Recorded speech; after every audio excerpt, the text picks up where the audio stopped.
That may not last the whole show the way that's set up. Damn. Give me a moment. It didn't last. Shit.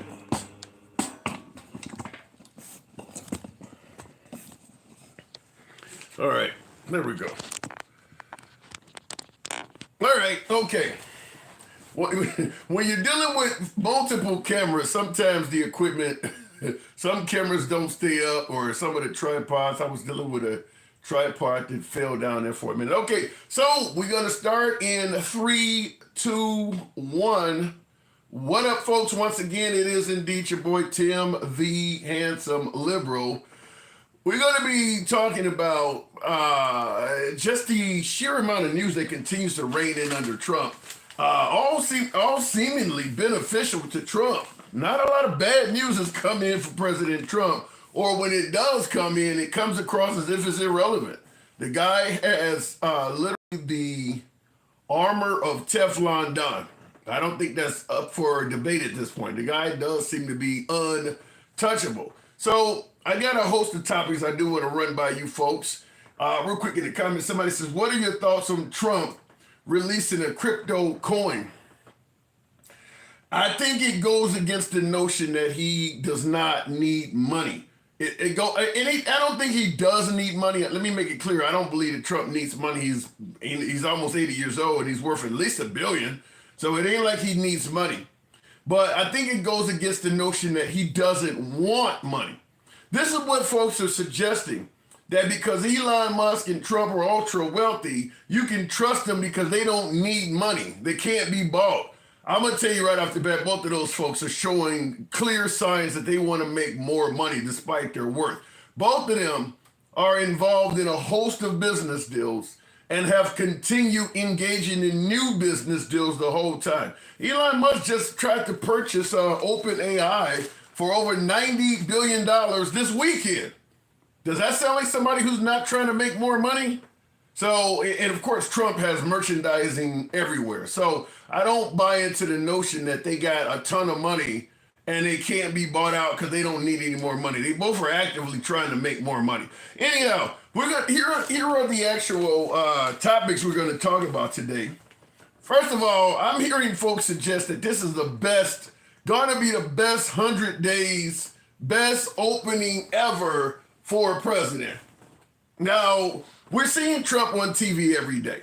There's no denying that. He's on TV every day. And by the way, I'm going to give him credit for that. For you folks who say I never give Trump credit for shit, I'm going to give him credit for the sheer amount of stamina that the man has. I mean, he's on TV 10 times as much as Biden. 10 times as much, maybe even more. I would say he's on TV probably at least 5 times as much as Obama was. So I'm going to give him credit for the stamina he has. Now, I want to give him credit for transparency as well because he is talking to the folks, but the jury's still out on that because a lot of things he says is often proven not to be true. So I don't want to give you credit. I don't want to give someone credit for being transparent if what they're saying is not always accurate. But I do give him credit for talking to the people and having a ridiculous amount of stamina. Just yesterday, he was at NASCAR or whatever the hell it is, Daytona 500, whatever that is. He was there yesterday. Now, I'm going to push back slightly. You got Elon Musk talking about how much waste they're after and they're cutting government waste.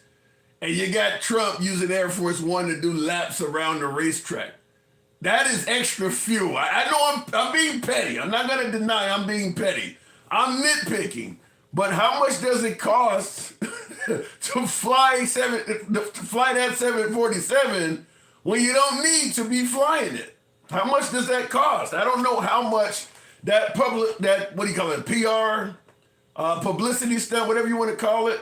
I mean, look, it looked cool as hell to see the commander-in-chief flying over the crowd. They made Air Force One nod, or, it tipped a wingtip to the crowd. Cool shit. I'm not going to deny that. It looks cool as hell. But it does cost money to do that. So if we're here talking about we're cutting government waste, but we're okay with a publicity stunt, then are we really trying to cut waste? Now, in the grand scheme of things, what he did with Air Force One does not cost that much money.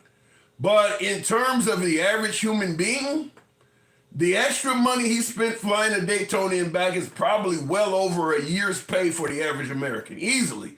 To take the Secret Service, bring them to a racetrack and put the beast on the track and the amount of fuel and all the stuff involved, easily that's a year's salary for a few people. Does it matter?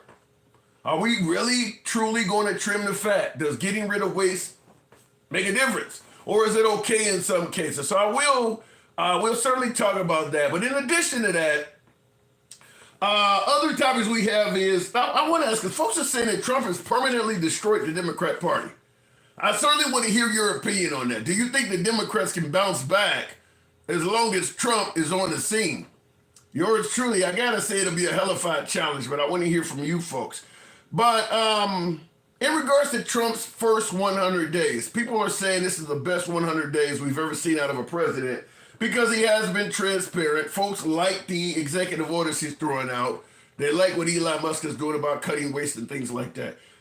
I got a different point of view from that, and I'm going to run that by you folks as we start taking callers. But do you believe you've seen the best first, what has it been, 30 days or 20-some days? Whatever the hell it's been. Does this appear to be the best opening for a president in your lifetime? We'll talk about that. Also, in addition, we had a few topics here today, a little bit more than normal. We're trying to negotiate the ending of the Ukraine-Russian war. Here's the problem. Trump is negotiating with Vladimir Putin, and the Ukraine is not involved in the negotiations. In addition to having a negotiation to end that war with only Putin at the table and Zelensky in the Ukraine is nowhere in sight, Trump is also suggesting they start repaying us for our assistance to them now. He wants half of their rare earth minerals.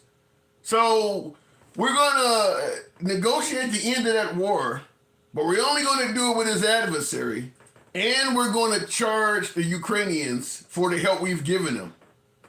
I want to ask the obvious question. Does it look like we may be negotiating the end of that war without really considering the best interests of the Ukraine? They're not even involved in the negotiation process. I mean, is it possible that the U.S. and Russia, a la Israel and America, with Gaza, we're planning on chopping up Gaza? Is it possible America and Russia is talking about, to some degree, chopping up the Ukraine? These behind-the-scenes deals. Because we're making the same negotiations to end the Palestine-Israeli war, where we're working with Benjamin Netanyahu of Israel, and we're not working with the Palestinians at all. We're just telling them this is what shall be done, and you have to adhere to it. It sounds like we're kind of doing that now with the Ukraine. So I want to hear your opinions on that. And last but not least, this one is conspiratorial. I don't know where it'll go because I don't know where it's coming from. But I do want to at least have a conversation about this. Simple question. Why the hell are so many aircraft crashing? What the heck? Flying is one of the safest things you can do. Losing your life in a plane crash, apparently you have less of an odd of losing your life in a plane crash than being struck by lightning. Not in this time, you don't. Not right now, you don't seem to be. That don't seem to be the case right now. So what the hell's going on? Why are there so many planes suddenly crashing? I mean, just today, another small Delta charter aircraft flipped over on the runway. Why is that happening? So why is this industry that was known to be super incredibly safe suddenly seeming to be fairly dangerous? You feel confident going on a flight right now? Would you have any concerns? We'll talk about all of that. As always, the program is indeed the way it always has been. We are MAGA friendly. We don't block, ban, or censor anyone for their commentary. You know, we go left of Bernie Sanders to I'm having dinner with Q. Everybody gets to speak. You can be critical of anyone in the comment section up to and including the host. That's how free speech works here. So we don't have anybody here trying to dictate how you should speak or what party you should favor. We don't even deal it with a moderator. We don't even do this with a moderator. So this is a totally uncensored program. A few trigger words here and there that the app may not like, but we'll make it work. We've always done that. We keep it civilized. We don't talk down to guests, and it's all about free speech. So looking in the comment section right off the bat, Trump's a bad luck schlep. I don't think he's bad luck right now. Didi, did I bring you up? Yeah. Oh, we talked a long time ago. I must have hit Why you. is it on? Go ahead. Go ahead, sir. I must have hit the invite, but we can certainly chew the rag. So what do you think? Has Trump destroyed the Democratic Party? How would he destroy the Democratic Party? In other words, Have you been seeing what's been happening? yeah, the Democrats have been losing. Things falling out of the sky. Yeah. We got all of our allies. It's like we screwed. I'm hearing from Trump that America is more respected now. What say you? That's why NATO is gaming up to fight the USA. Wait. I haven't heard that. And by the way, Nikiva Scott, thank you for the heart there. Thank you, appreciate that. I haven't heard that NATO is gaming to fight America. Where are you hearing that at? Oh, it's pretty much. It's because of his what is it called? That ain't true. NATO is not gaming to fight America. True. No, that's not true. You smarter than me, man. Yeah, that's I'll not true. give it to you. You smarter than me. Yeah, if I heard that NATO was ganging up to fight America, that would be all over the program. Yeah, that's not even that's not remotely true. Denmark. What's the other one? Panama. All our enemies. All our friends are our enemies now. Well, give me an example of who used to be our friend that is now our enemy. I don't know if that's correct. Who used to be our friend who is now our enemy? That's what you just said. I do. I am a United States Marine Corps. I'm 59 years old. Okay. I actually was in this fight for freedom. Who do we basically, they was like, we want to give Russia all what they want. Can you explain Yeah, but wait a minute, you said our friends are now our enemies. Give me a friend. Yes, Canada. You think the Canadians are our enemy now? You think the Canadians are our enemies now? Please explain that to me. Huh? Please explain that to me. Explain to you how Canada is our enemy? Yeah. I don't believe that's Canada. Wait, hold on. Canada has reserves. Canada likely does not like the actions of President Trump, but I don't believe they're at the point where they view the United States as an enemy. I don't know where you're getting that from. Okay, Mexico. I don't think. Why is they putting these tariffs on there? Please explain that. Yeah.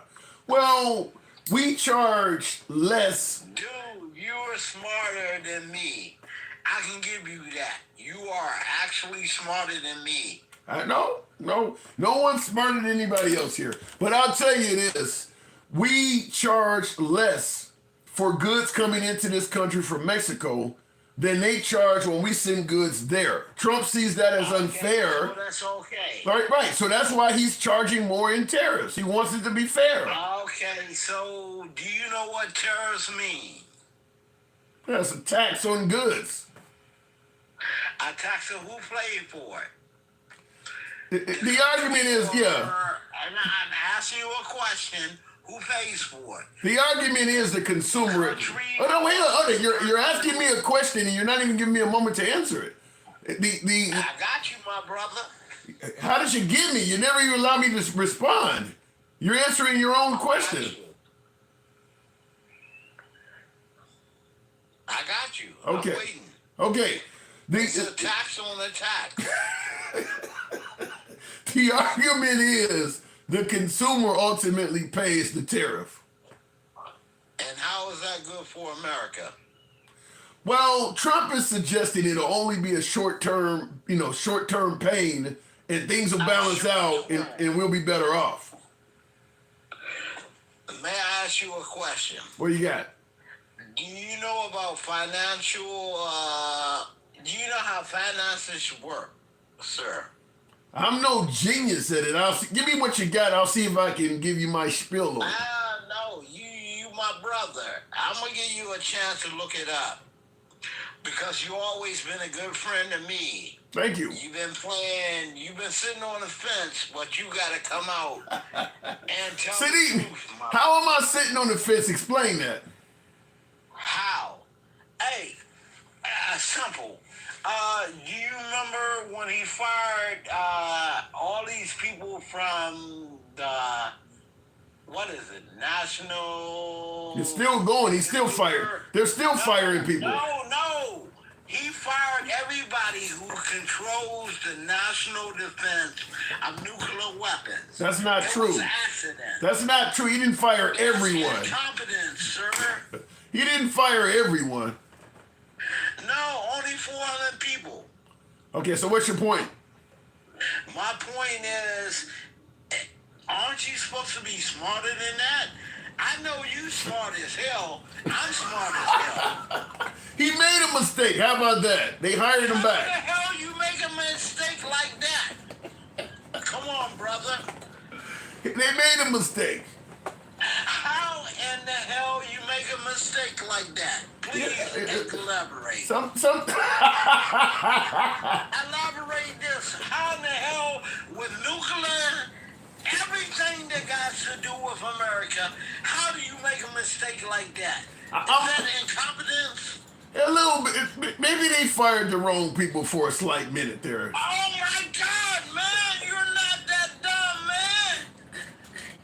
I gotta go, man. All right. You cannot make excuses for this. I'm not making excuses. I'm pulling your chain. All right, I gotta move it on, but I'm pulling your chain. I agree with you. Firing nuclear scientists or engineers is a sign of incompetence. I was just pulling your chain, but I do gotta move it on. All right, my brother. Good talk. Good talk. All right, wow. And that was I ended up hitting him by accident, but good to have my first call.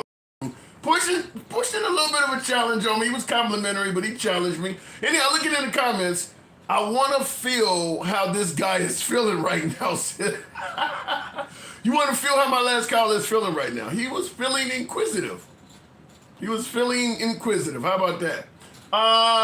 Before we go on to the next caller, these broad sweeping firings seem to be based out of incompetence.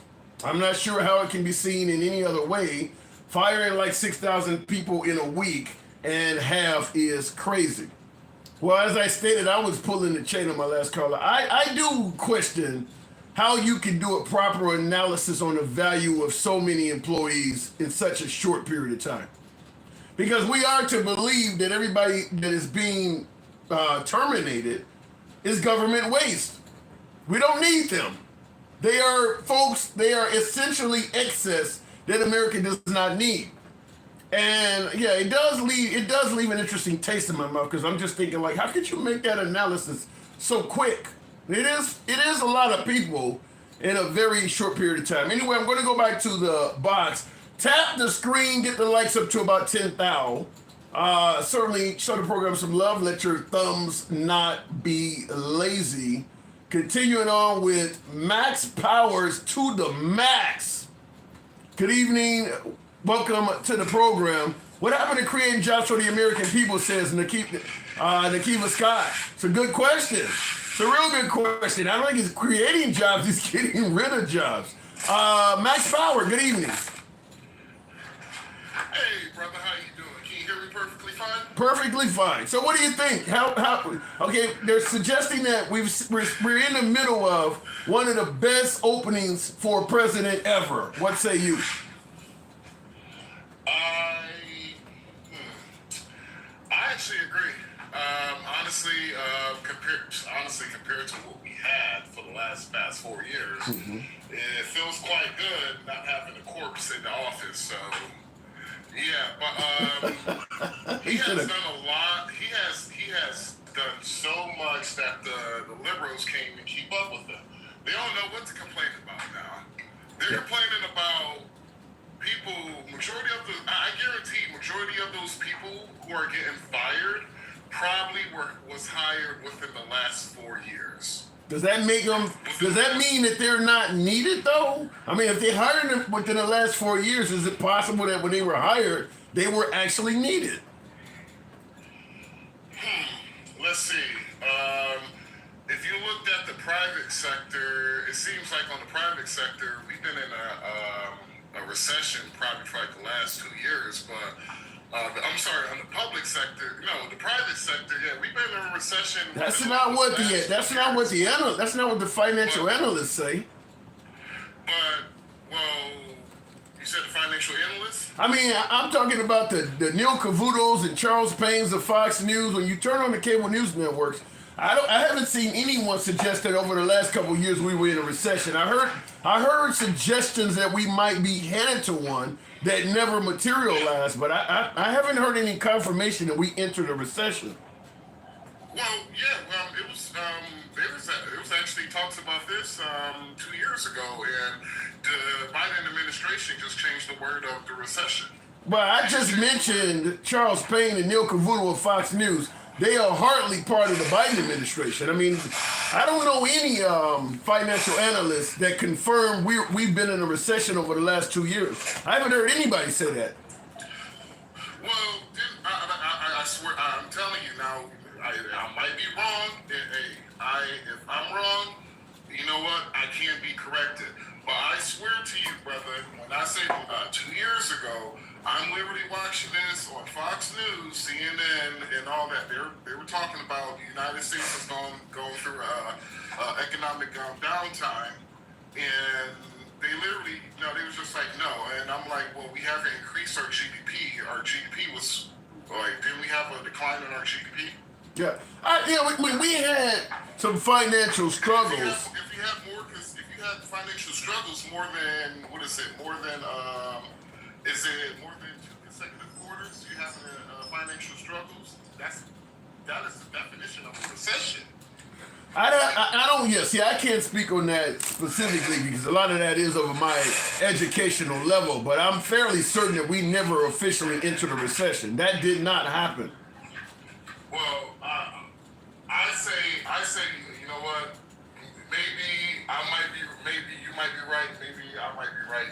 I say, you know what? I say both of us, we should just research this a little bit. And next time we come on live, I just come back to. Yeah, I'll tell you this. I've been doing lives for like 4 years. If we were in the middle of a recession, that would have been a topic of discussion. And I've never had a topic of Biden's recession. We would have been covering that. And that's the reason why I said they literally changed the definition of the term. They changed it, brother. That was literally what I remember that was Fox News and CNN big topic for about 2 weeks, then they moved on. Yeah. I remember them suggesting we were going to have a recession under Biden, but the numbers got better. If you Google the phrase last recession, it tells you 2007 to 2009. So that was the last recession in America, according to Google. So I haven't heard that one happened in the last 2 years. Interesting. Well, that's interesting. Yeah, I mean, just like I said, I have to look up the actual definition of a recession, but it clearly says that. You know what? Yeah.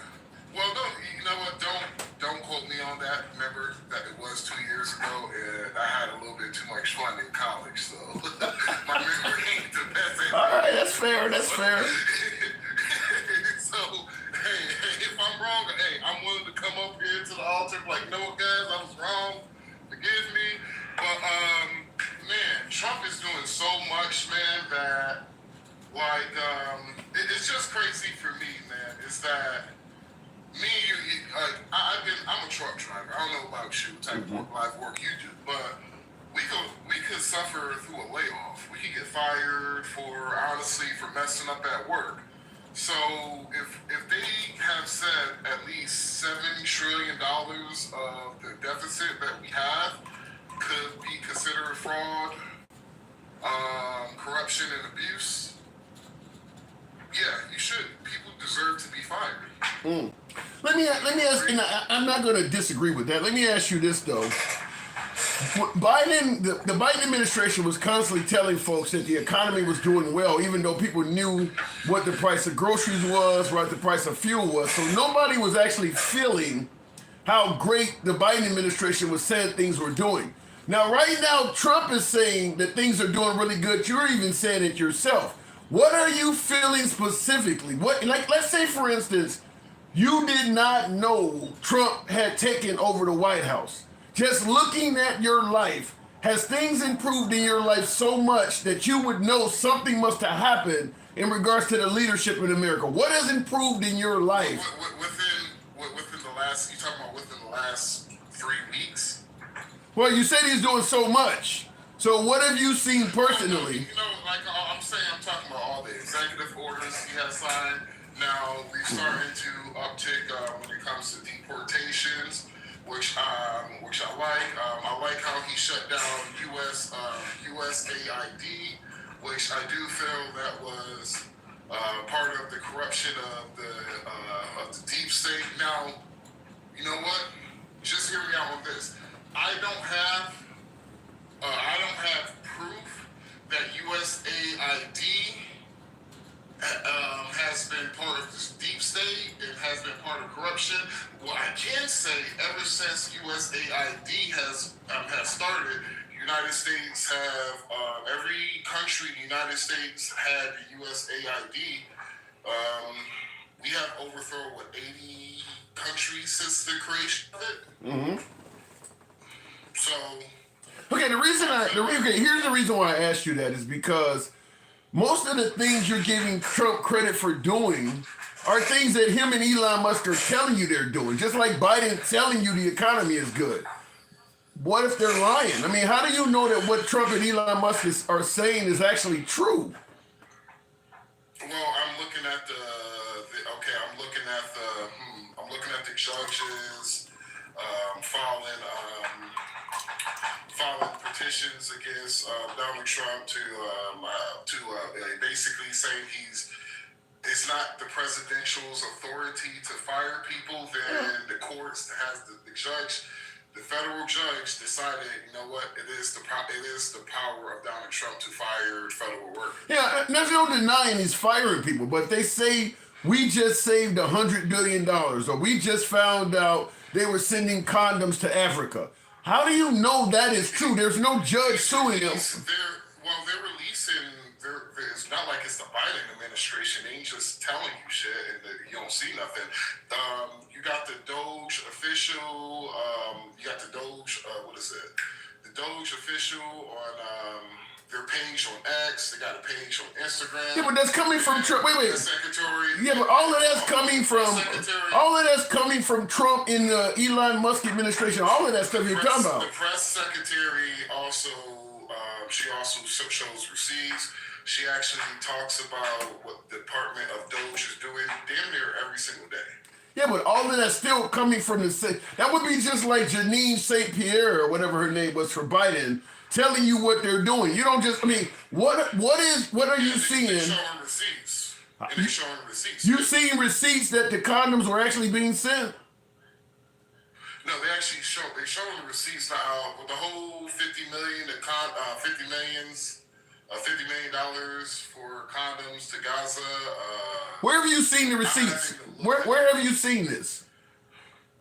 The press secretary, she actually showed it during her press conference. You can also go to the White House government site. You can look at all the stuff that they're doing. But that's what I'm asking you. That's what I'm asking you. How do you know they are telling you everything you're seeing is coming from them?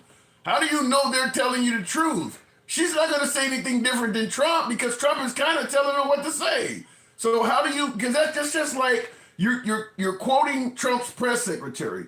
Well, I can tell you, Biden press secretary said the economy was great. You wouldn't believe that. So what outside of the Trump administration have you seen to verify that what they're saying is actually happening? The man's been literally in 3 days. It's going to mark a month since the man's been in office. So, like, don't you think it probably might take at least 2 to 3 months, hell, at least a quarter, maybe 2 quarters for you to start seeing something. That's a great point, but then that goes back to what I said. You're saying he's done all of these great things so far, but now you're admitting it's going to take a little while before I can actually see proof it happened. So why are you giving him credit already? I'm talking about the executive orders. You asked me, well, what has he done? I talked to you about the executive orders. Right. The executive orders is how he saved us a ton of money. And okay, give me some executive orders he's done that you view that are great. Solidifying that men and women. Wait, say that again? What is that? Basically, the United States government is only recognizing 2 genders, male and female. Okay, and you find that to be great. Yes, I actually find that to be great. So let me, and you're not the only one that finds that great, but I'll ask the question: how does that change your life specifically? What does that do for you personally?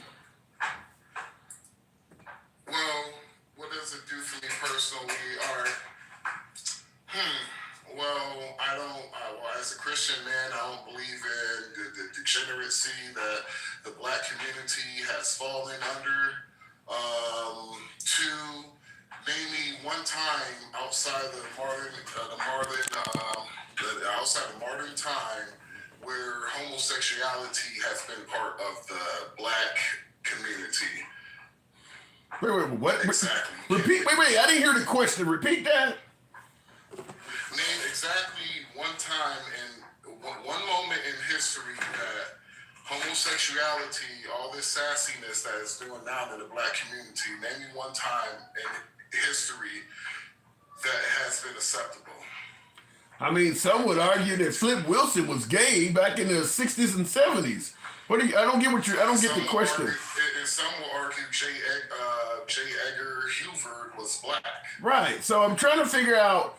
Okay, so this satisfies your Christian beliefs, basically. That's about all it does. Is you're Christian, you don't believe in all this homosexuality. It's my Christian belief, and honestly, there's a lot of things that like I said, the degenerate behavior that I don't like. That is like the Black community is suffering the most. Like, I could go into details. Okay, let me ask you. It's interesting you brought up the Black community. Now, Trump has essentially outlawed Black History Month. Do you favor that? You think that is a good thing for the Black community? When did he outlaw Black History Month? Because I remember it was the same day I remember it was the day he was actually talking about Black History Month. So when did he outlaw Black History Month? He outlawed it, I believe it was either last week or the week before. It cannot be recognized in any federal office, military, you name it. He just did that about a week and a half ago. Are you sure? Yeah. Because I remember Antoine Daniels was talking about this, and somebody was making the same argument that it seemed like you're about to go. And we came to the conclusion, no, it was basically, when it comes to training, I think if it comes to training for the position, all DEI situations we're not recognizing. And so if Black history falls under it, oops, oh well, I really don't care. You're not going to explain my history in the shortest month of the year. And hey, my mother taught me about my history. We ain't need no white man to teach me about history. So if he eradicates Black History Month, do you believe that is beneficial for the Black community? He didn't eradicate Black History Month. What he did was he took the DEI Black History Month out of the military, and I think basically out of the federal government. And you think, is that good for the Black community? Is that good for the Black community? Yeah. I don't know. Let's see. Our Black men, we kill each other at a high rate. Our Black women unalive their babies at a high rate. Black boys are reading at a 6% level, at an 8% grade level in one of the largest Blackest precincts, Baltimore. Let's see. 1 out of every Black woman. You're not answering the question. You're giving me a bunch of stats. I'm answering the question. See, See, basically is, yeah. Do I feel Black History Month? Do I feel that we should care more about Black History Month? No, I feel like we got more things we could. I feel like we got more things we have to worry about in the Black community. So focus on what's going on in the Black community and the attributes we used to Don't you give. agree? No, I don't. I mean, I think that you can walk and chew bubble gum at the same time. Just because you're solving, hold on, hang on. Let me respond now.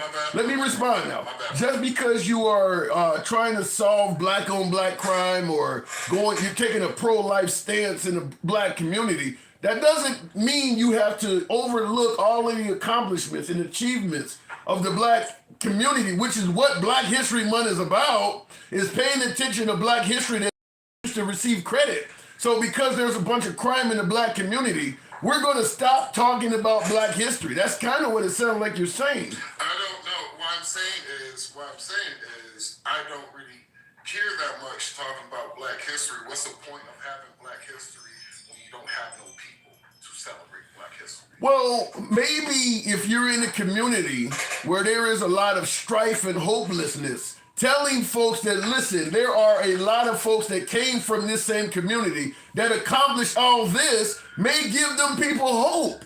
But according to you, we're going to stop talking about all that. Yeah, we've been doing that shit for the last 30 years. And tell me, has the Black community got even better with all those things I just said to you? Yeah, the Black community. The Black community has gotten better, even though our population is continuously decreasing when we don't even have an economic boom. So what the government's been doing is adding immigrants to the Black community, saying, oh, look at the Black numbers just increasing.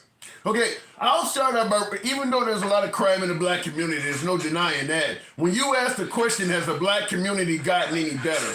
If you look at the amount of high school and college graduates in the Black community, the amount of, upper middle class, if not millionaires in the Black community, the amount of professionals coming out of the Black community, there's no denying it's getting better. Each year, those things go up and up and up. Are you sure about that? I'm 100% certain. Yeah, I'm 100% certain. Hey, you know what? Hey, maybe we got two different ways. I got a different way of thinking, and pretty much the way you thought, it was the way I used to think, and I don't see nothing. I don't see anything. Because we don't. There is no media. There is no media outlet that focuses on the successes of the Black community. They all focus on the stuff you're talking about, the killing and the robbing and the pro-choice stuff, the homosexuality stuff. That's what they focus on.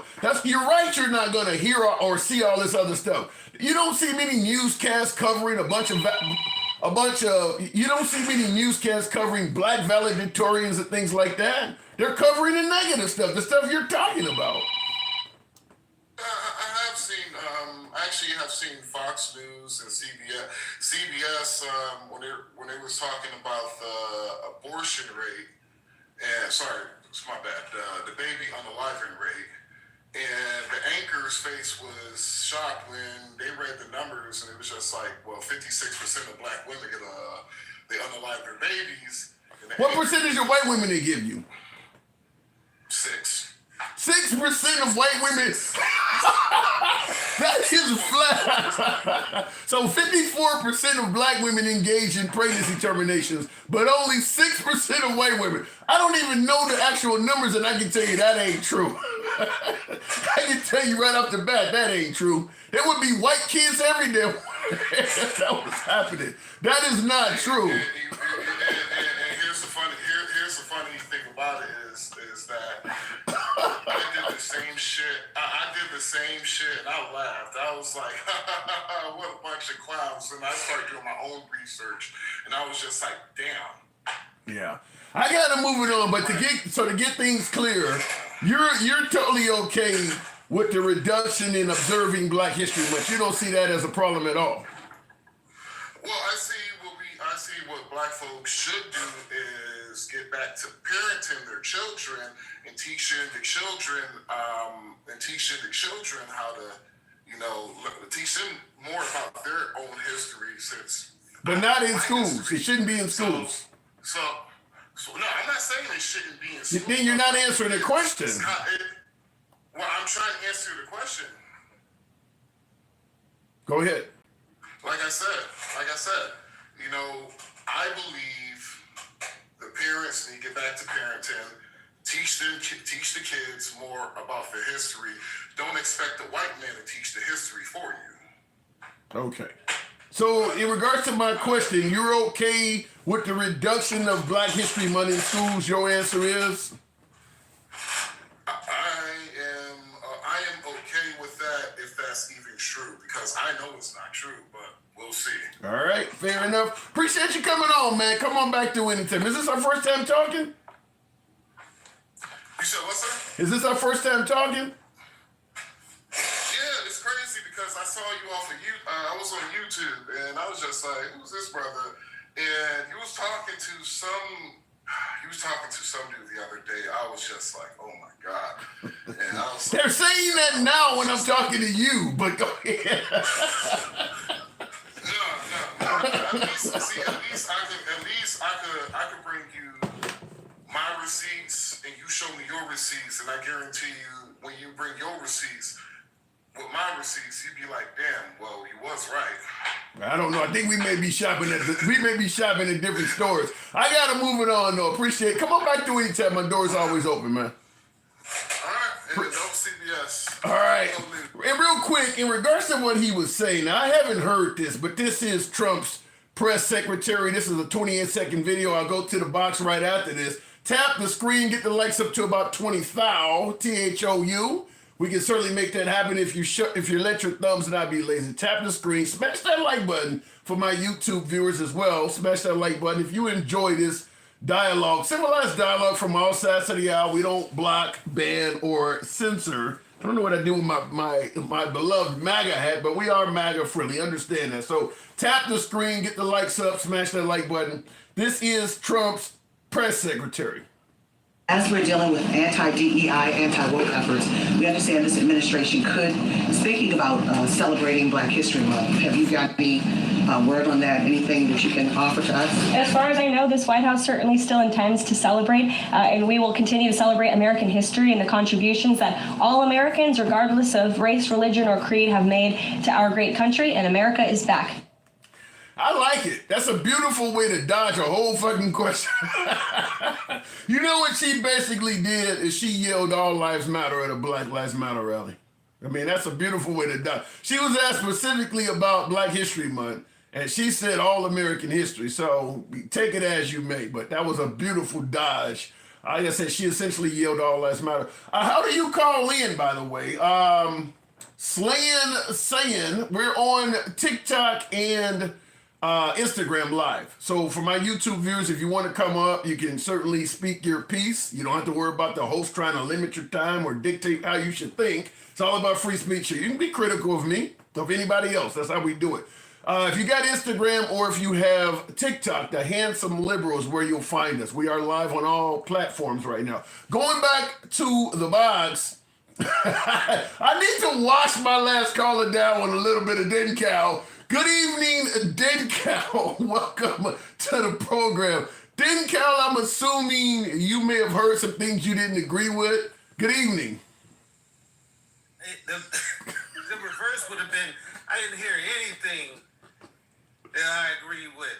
Like nothing. Like that guy, look, I don't usually do this because I don't like to prejudge people or whatever, but I kind of went and looked at the stuff that he was posting on his stuff, and it's all this stuff about like luxury stuff, like luxury cars and Black people and Porsches and Benzes and all that stuff. When he sits there and says Black people haven't made no advances. Yeah, but that's what I was telling him. I said the same thing. If you look at the wealth, in fact, if you were to chart the wealth and progress, education, promotions in terms of corporate, working and things like that of the Black community, let's say you go from 1900 to now, you would not only would you see we've continued to succeed in many areas, you would also be able to see the civil rights era, even without the years being marked, because you would see the arc just all of a sudden go up. Like, why are they making more money now? Why are there more politicians in this community now? What happened during this period of time? They seem to be doing so much better. He didn't seem to acknowledge any of that. Right, he was talking from. It sounded like a personal experience because he sounded like he's from like Baltimore because he was reciting like stats from the Baltimore schools, and I could kind of get that, you know, if he's talking from an internal perspective. But to just act like the whole country is all of us are just out here robbing and killing each other, and there is no like. I've been to plenty of. Send them to Atlanta. Send them to Detroit. Send them to Cincinnati. There are neighborhoods that are full of nothing but black people. I'm talking about well-to-do. I'm talking about like there wasn't. You said in the 1900s. I'm saying since the 1960s. Yeah.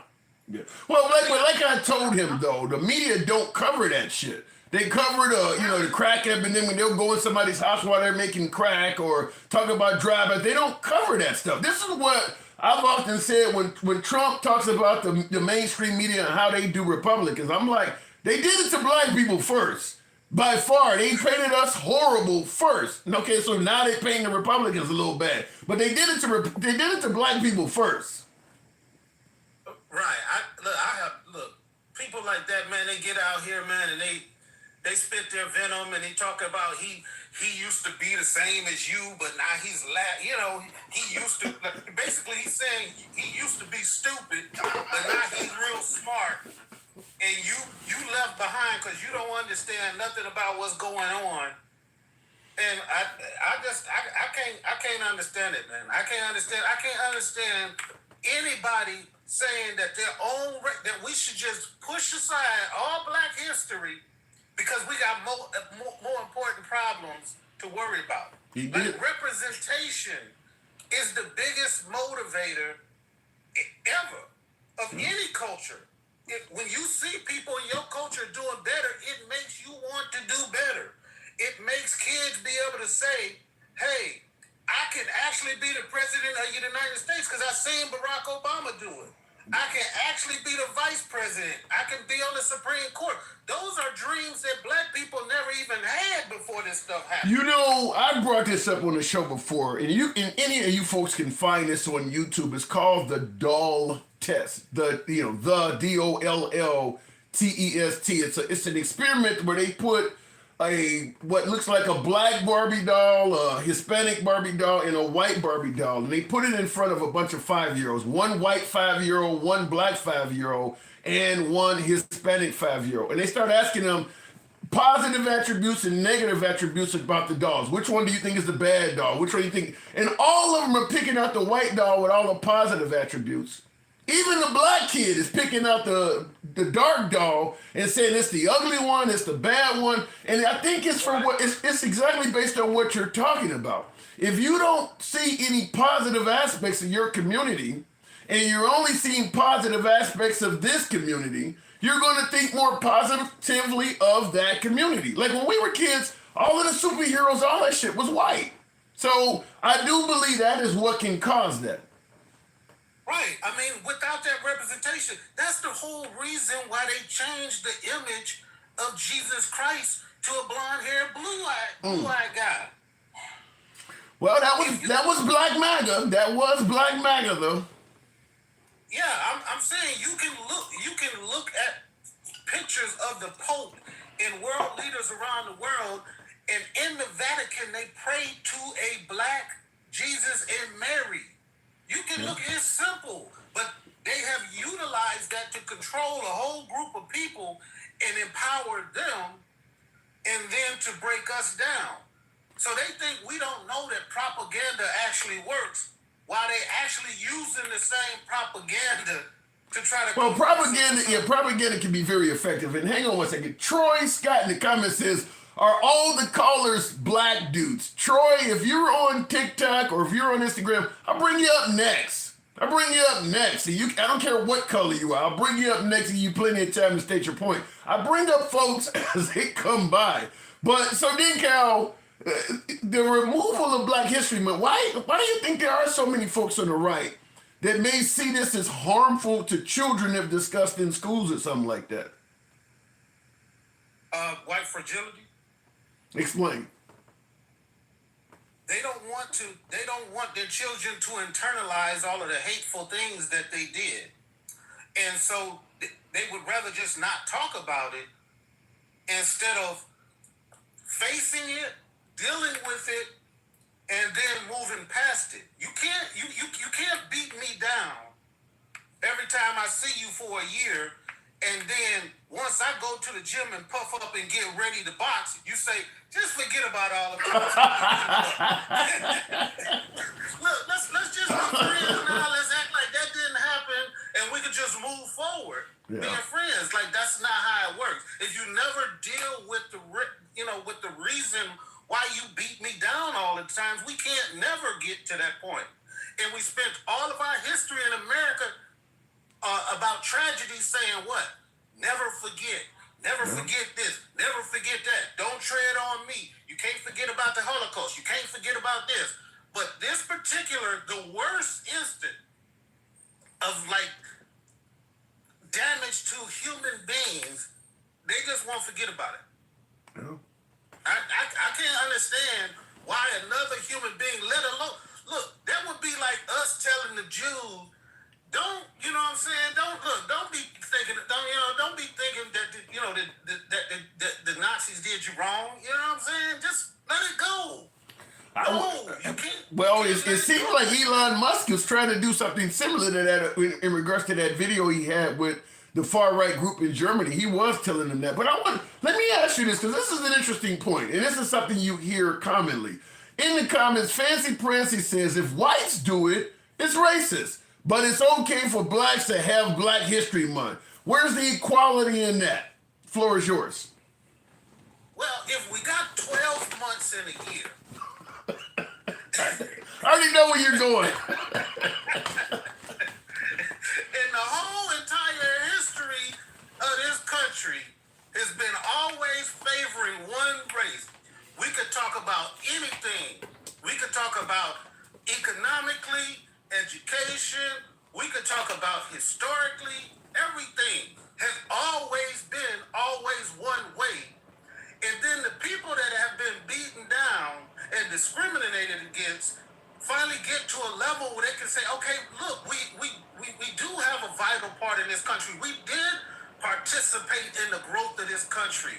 We helped build the country, and we want to say that out loud so that our offsprings and people can feel better about themselves. You want to say that we can't have the shortest month of the whole year. Can we get rid of the BET channel too? I mean, there's no white entertainment television. Yeah, but if people don't understand, BET was purchased by Viacom. They're owned by a white company. Yeah, they are now. That is true. Wow. We don't have anything that's ours. We just want to say, hey, we did some great things to bring this country to where it is. And now you want to take it out and make it seem like, no, only one certain people made all of the accomplishments. I don't go for Well, it. you just had a black man on there that does believe exactly what you just did. But in regards to the actual topic, folks are suggesting that Trump has given us the best. It's not the first 100 days just yet, first 20 some odd days, but folks are saying that it's the best opening of any president in history. What say you? It depends on what is your measuring stick of the best. Like, just by doing a lot doesn't mean that it was good. Like, he literally got rid of like the nuclear, the people that control all of our nuclear fissile material in the country. From these layoffs or these firings, just fired them all, and now they figured out they made a mistake, and guess what? Now they're trying to get them all to come back. Would it be safe to say they fucked around and fizzled out? Fizzled. Yeah, they fizzled out. Now they got another plane that done crashed, like, and nobody's giving him credit for the bad stuff that's happening on his watch. With the economy, with inflation going up, he's steady trying to pressure Jay Powell. If Jay Powell caves and lowers interest rate in the middle of inflation, we gonna go into everybody gonna fit, FAFO. Yeah. Now, when we were talking about the whole Black History Month and things like that, You actually attracted a comment from one of my viewers. Creed says no, and I want you to take this any way you may. You'll have the floor, of course, without any censorship. Creed says nobody alive today has gone through slavery, and he continues by saying, "I feel sorry for this caller's grandkids." Wow. What say you? Why would they feel sorry for my grandkids? My grandkids gonna be all right. I got trust funds set up for them. I'm a wealthy. I have a beautiful home, about 5 cars. Why is Damn, you doing it like that? Shit. No wonder why you've been supporting the channel. I'm the American dream on here. That's why they hate to hear me talk. You too dark for all that shit. You sound like the American nightmare. You too dark for all that.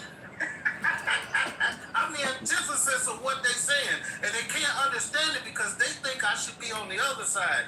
I shouldn't be mad that Donald Trump taking away benefits that I don't get to enjoy and stuff. They think I should be behind them, but I'm not, because I have empathy and I care about the least among us. Okay, so you're not out doing drive-bys? No, not this. I mean, that's what it sounds like he's trying to say. Before the election, maybe, but not now. Because, hey, they snatching folks up. So you mentioned you don't think that Trump is getting credit for the bad things. Now, and also you mentioned these plane crashes. Did he not do any firing at the FAA? Yes, all of the leadership, the inspector general, the people, all of the people in charge got removed a week before these crashes started happening. But they're not making no connections with what he did.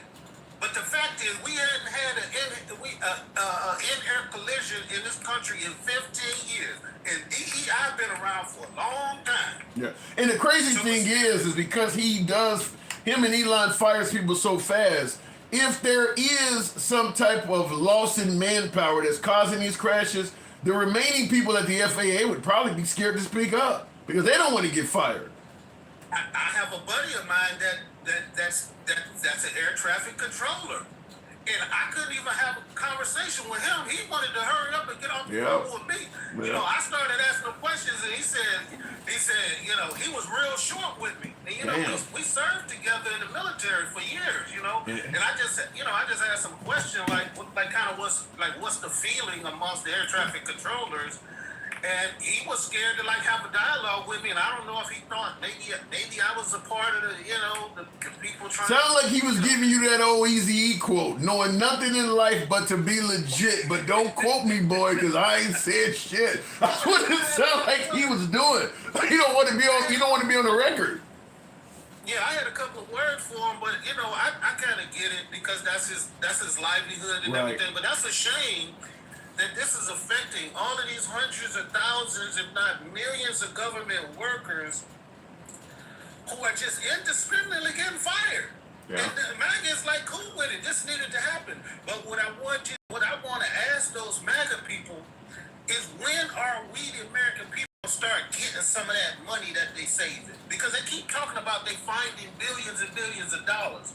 When does that money is it ever going to trickle down to us? Because I can tell them the answer, but I just want to know what they think it is. All right, we'll see what happens. Then, Cal, I got to move it on. Don't quote me, boy. I ain't said shit. Appreciate it. All right, appreciate it. Moving on with the program, and that is the quote from the immortal Eazy-E, knowing nothing in life but to be legit. But don't quote me, boy, because I ain't said shit. And I do believe that might be an issue in regards to the plane crashes. If they fired, as my last caller stated, a whole lot of the upper ranks of the FAA, and those missing folks have caused chaos throughout the air industry, and it may be responsible for some of the safety mishaps in the air industry, I do believe that the remaining leadership would be hesitant to speak out because they fire people so quick. So, they may want to say we need more, that you don't fire too many people. We need more ATC officers, air traffic control officers. But shit, if I say something, they're going to fire me too. So the remaining powers that be might be frightened to say anything. Think about that the next time you get on an airplane. Looking in the comments, it's Elon's money now. $8 million a day. Why is he making that kind of money? $8 million a day. Yikes. Proud to be an American again, says Terry Harmon. This is my people. This is my land. All right, looking in the comments, tap the screen. Get the likes up to about 30,000. A lot of folks I've heard say that they're proud to be an American now. You know, for me personally, I haven't judged Elon, and I haven't even really judged Trump yet. I would like to see evidence that all of these great things they're saying is actually culminating. Because you're telling me you're doing all of these things, you're saving the American taxpayers all of this money, but you're not showing proof of it. So people believe that they are saving us a bunch of money, but that the proof will come out as time goes on. Then if you don't have the proof yet, why are you just believing it? That's my personal opinion. Looking in the comments, Trump has been convicted for forging, I guess, fraudulent documents. That is true, Nakiva. That is true. Going back to the box, we'll go straight to Matt D40. Good evening, Matt. Welcome to the program. I do see you over there, Richard, by the way. Matt, good evening. How's it going? Hey, just want to say just real quick here, mad respect for Dan Cal. I have not talked to him in a long time. I fundamentally disagree with him, but he is a patriot, and I consider him a friend, and it was nice to hear his voice again. Okay, fair enough. So what are we getting wrong here then? What do you disagree with? Well, NTSB, and there was some reporting today that states that the Black Hawk helicopter did not hear the part where it said to go around the aircraft that was coming in, because they had keyed their mic at the same time, and they played the ATC tape of that conversation. And so I don't understand how President Trump can be blamed for that one. Again, a mid-air collection has not happened here in 15 years, but that is very clearly pilot error. In addition to that, there was also an issue as far as the altimeter. It was a training mission. The instructor and the pilot had different altimeters. They were off by 100 feet. The trainer said that they was 100 feet higher than what they actually were. Okay, let me interrupt by saying this. We're not blaming Trump specifically. The notion is when this happened, they said that they have a shortage of air traffic control officers. Therefore, there would have been somebody normally communicating with both the pilot and the airplane individually. But because they are understaffed, one guy was responsible for communicating with everybody. So he had to tell them there's a plane coming and leave it up to them to make sure they could see it, as opposed to being on the radio with both of them. They're saying they're understaffed, is what they're saying. Yep, and I agree with that 100%. And here's what I would say to you. I worked for American Airlines in Charlotte, North Carolina during the pandemic. And if you go into the office of the Inspector General's office, there is a report there for the number of times there were ground stops across the East Coast due to a shortage of air traffic control. That has been going on for years and years. So why is he? So if there's already a shortage, why is he firing more people in that particular industry?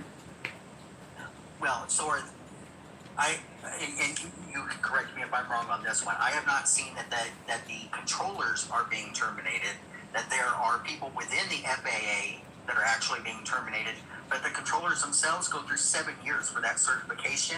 I can't see that they're saying after 7 years they're firing them. There are people within the FAA that are being terminated. Yeah, they're firing people with a lot more than 7 years of training in some of these industries, like the federal agents and the CIA. A lot of people got way more than 7 years. I seen a guy on TV yesterday that said he was 2 years from retirement and they fired him. So they're firing fairly well-trained people. They don't care about that. Well, I would have to disagree just off of like I said, when it comes to air traffic control, that is you can't touch. I mean, you have to get 7 years of training before you can even get up there and work by yourself. Okay. Well, like I said, I can't speak on it directly. I was trying to see what I could find out. I don't know what particular type of employees he's firing, but we do know he's fired people within the FAA. And I go ahead. Yeah, no, I agree with you there, and I just feel like within FAA is one that probably should not be touched. Actually, there's a lot of industry, a lot of them, but at the same time, when we're over $2 trillion yearly budget deficit, we're paying $1 trillion a year on just the interest. We're not even touching capital on our national debt. And something hasn't changed. I would like to see tax increases. It sucks, but I don't want my grandkids and great grandkids to be stuck with my bill. You want to see a tax increase on the American people? I do. While he's saving, they're stating they're saving all this money and a tax increase. Wow. So their goal is to reduce the budget by $1 trillion. That still puts us another $1 trillion in debt, or on a deficit every year over year. Right. I'm trying to figure out, when do we get to the part where the average American citizen can say, this has made a good change in my life. He's done something where it has affected me personally. Like when the price of fuel and eggs went up, that hurt Americans individually. Where is the good stuff coming from? I mean, balancing the budget and the deficit and all that sounds good, but that doesn't change the average, that doesn't change my lifestyle. To be honest with you, I think that for the American people, it's a feeling rather than fact. I feel good. Like, for example, I believe this that. weekend, going out to Daytona, they feel good. I don't know. I haven't seen the consumer confidence numbers since he's been elected, but I think the majority of the country is feeling more confident in the future.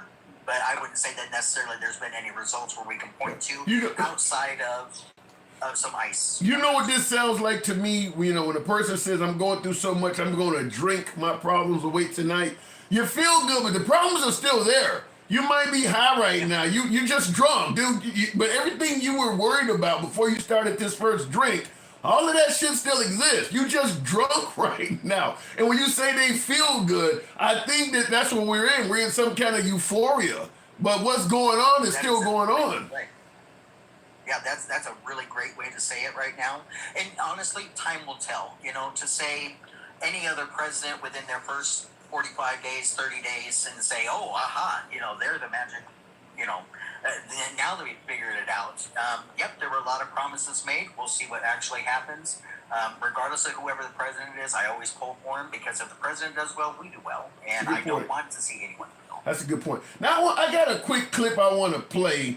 And like with Miriam, this is my first time hearing this. This is a local ABC affiliate in Chicago, and they're talking about the FAA. The Trump administration is also working to downsize the FAA. The union representing the workers said hundreds of probationary employees who maintain critical services with air traffic control are being let go. Many of the workers install, inspect, and maintain air traffic control communications, radio, and computer systems. The move comes less than 3 weeks after a mid-air collision near the Capitol killed 67 people, highlighting problems already within the agency. You see how that may possibly cause any problems? I do, and I would be curious on your response for this one. So just like we talked about, Elon Musk talks about we're saving billions of dollars, but there's no proof of that yet. The news says that we're letting go of those critical people. Who are they? It's a good point. I want to know of what that position is. Was it redundant on a third, fourth, fifth level? Who are they actually letting go? That's what I want to see. That's a good point. Yeah, I cannot present that. But that is a great question to ask. I'll certainly have to look that up and see if I can find that, because in the future this question may come up again. Because they could be making it up. We don't know. I want to protect. I'm a disabled vet. I depend on the VA. So when it comes to letting federal employees go, that has a direct impact on my weekly health care. Yeah. Yeah, you gotta wonder, because the goal is to save taxpayer dollars, but I mean, what are we going to do for all the hundreds, if not hundreds, but thousands of people that are out of work? I mean, he's turning into the first president that can say, I'm the first person in my first few days to eliminate thousands of jobs. They normally brag about creating them. He's eliminating jobs. Well, it is a short-term loss on a long-term gain. How do you know? How do you know it's a short? I mean, for those people that he's firing, how do you know that's a short-term loss? If you fire me and I lose my car or I lose my house, is that really a short-term loss, or do we not care about the individuals? We do care about the individuals, but we have a country as a whole. And we have to care about the country first. And when you're looking at federal retirement, federal pensions on all of those people, look at Chicago, look at Massachusetts, look at Connecticut, that are running deficits, and they're having to increase taxes to pay for all of their pensions after the fact. And the U.S. is looking at the same thing. You know, all of these people would have a lifetime pension once they retire. Yeah. And now once they leave these federal jobs, they're going to go in the private sector and their pensions are gone. Yeah. Well, depending on if they're vested or not. Yeah. And there's obviously nothing good for, I don't know. Like I said, I'm not a federal worker, and it sure makes me glad right now. I don't know. Can you imagine what the morale must be like if you're for federal employees? Because they don't know if they're going to be deemed waste tomorrow. You just don't know. It's kind of like the Mob movie when the boss calls you into his office and you look down to make sure you're not standing on plastic. If you don't know. So can you imagine what the morale must be like if you got a cruise or a trip coming up? Well, maybe we shouldn't take this because I might get fired over the next month. I do. I actually have a friend that is Department of Treasury, and he is nervous. And I feel bad because he is a very dear friend. And at the same time, it's kind of like, and just trying to draw a comparison here. Did your friend vote for Trump? Do you know? Yes, he did. He's happy? He's not happy, but he understands why. Do you think, now we're speculating here because you don't know, but do you think if knowing what he knows now, if he could go back in time, do you think he would have still voted for him? Oh, no, we point blank asked him that. It's like, hey, did we make a mistake? And he said no, because he is a financial analyst within the Department of Treasury, and he can agree that it makes sense what's happening on several levels. Not all, but there are the majority of levels where it does make sense what they're doing in the long term. And he's the one who told me, hey, we have all these federal pensions here. Here's what's going to cost the U.S., in the next 20 years as all of these people go in and retire. Now we have to replace all of them. And that pension fund now all of a sudden has to be so much larger, including health. So he would have actually voted for the guy knowing he was going to fire him. Or potentially fire him. Potentially. Correct. That's wow. What he said. Whether that's true or not. Yeah, that's crazy. I don't care how much waste my job is. I'm not going to vote for somebody to fire me. But you got to be kidding at the me. same time, how can you ask the American people, hey, I need you to put your grandkids further into debt because these people need their job.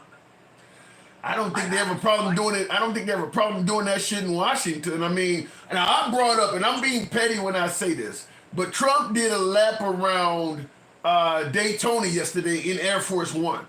Do you think he cared that he would? How much money does it cost to keep that thing flying every single mile?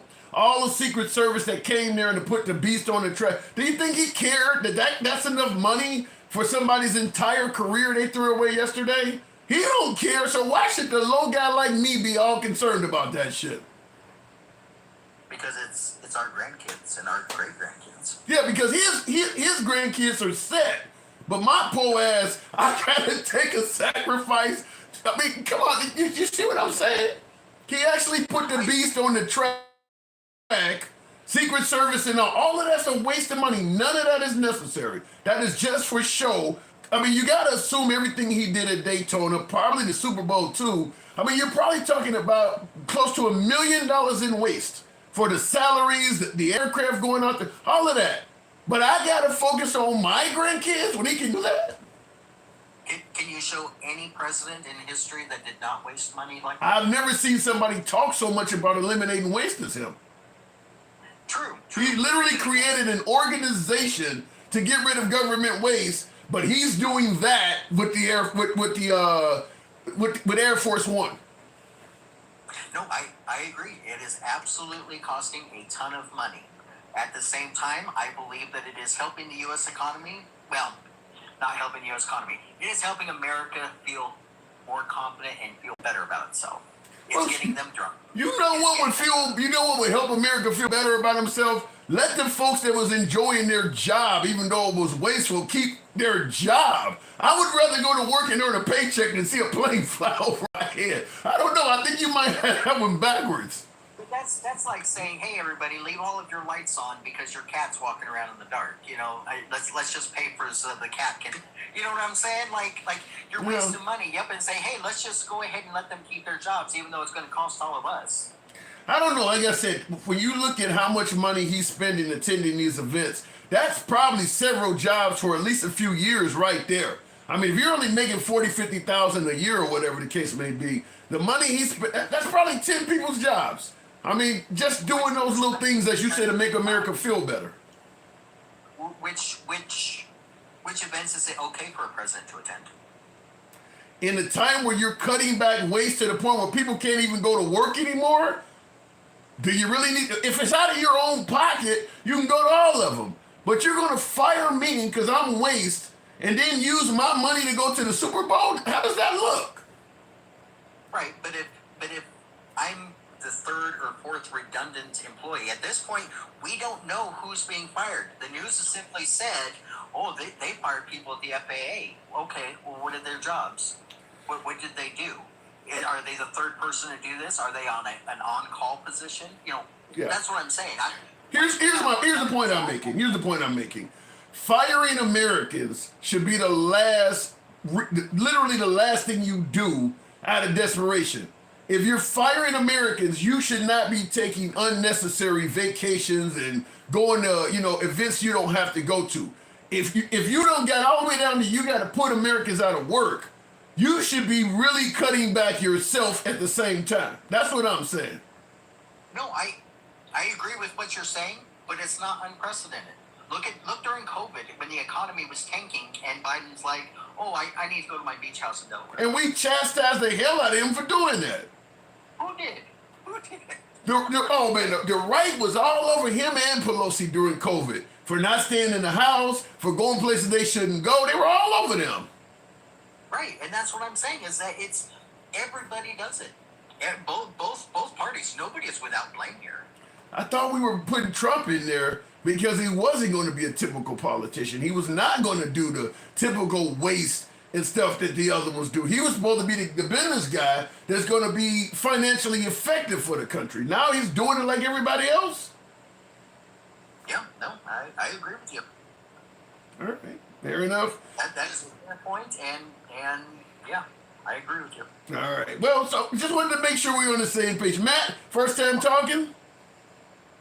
Second time. Second it's been time. a while, but I appreciate you giving me an opportunity, man. Anytime, man. Come on through anytime. Thanks for coming through. Appreciate you. All right, moving the program on. Why did Musk hire all those teenagers? I don't know. I mean, I guess because they're the ones that supposedly are the most skilled. My humble opinion, I'll go back to the box. I'm going to ask you guys to tap the screen. Get us up to about 40,000. Yeah, we should be to get to 50,000, but tap the screen, get us up to 40,000. It helps out the algorithm, brings in more MAGA. You know how the FYP is set. Tap the screen, get the likes up. Don't worry, he will get his wish with the tax hike. I don't know what you're saying there, Richard, but we'll continue the program on. To me, if you're going to point out waste, you shouldn't be wasteful while pointing that out. And that's what I talked about Daytona. Like, my last caller is correct, because that did look like some cool shit to see the president, flying Air Force One over the stadium and tipping the wing. Everybody's applying. It does look like cool shit. I'm not going to take that away. But you can't fire me because my job is waste, and then you use the money you save from firing me to do some cool shit in Air Force One that's totally unnecessary. That don't look right. And even my last caller who supports Trump admitted that as well. It doesn't look right. And I'm pretty certain that if Biden did the same shit, the right would be going crazy about it. It doesn't look right. Looking in the comments, has been in office for a month. See, I don't get what you're saying there, lyrical demon, I think that says. And in regards to him not being in office for that long, because a lot of folks, when I say we need to see proof that he is doing what he said, well, he hasn't been in office that long.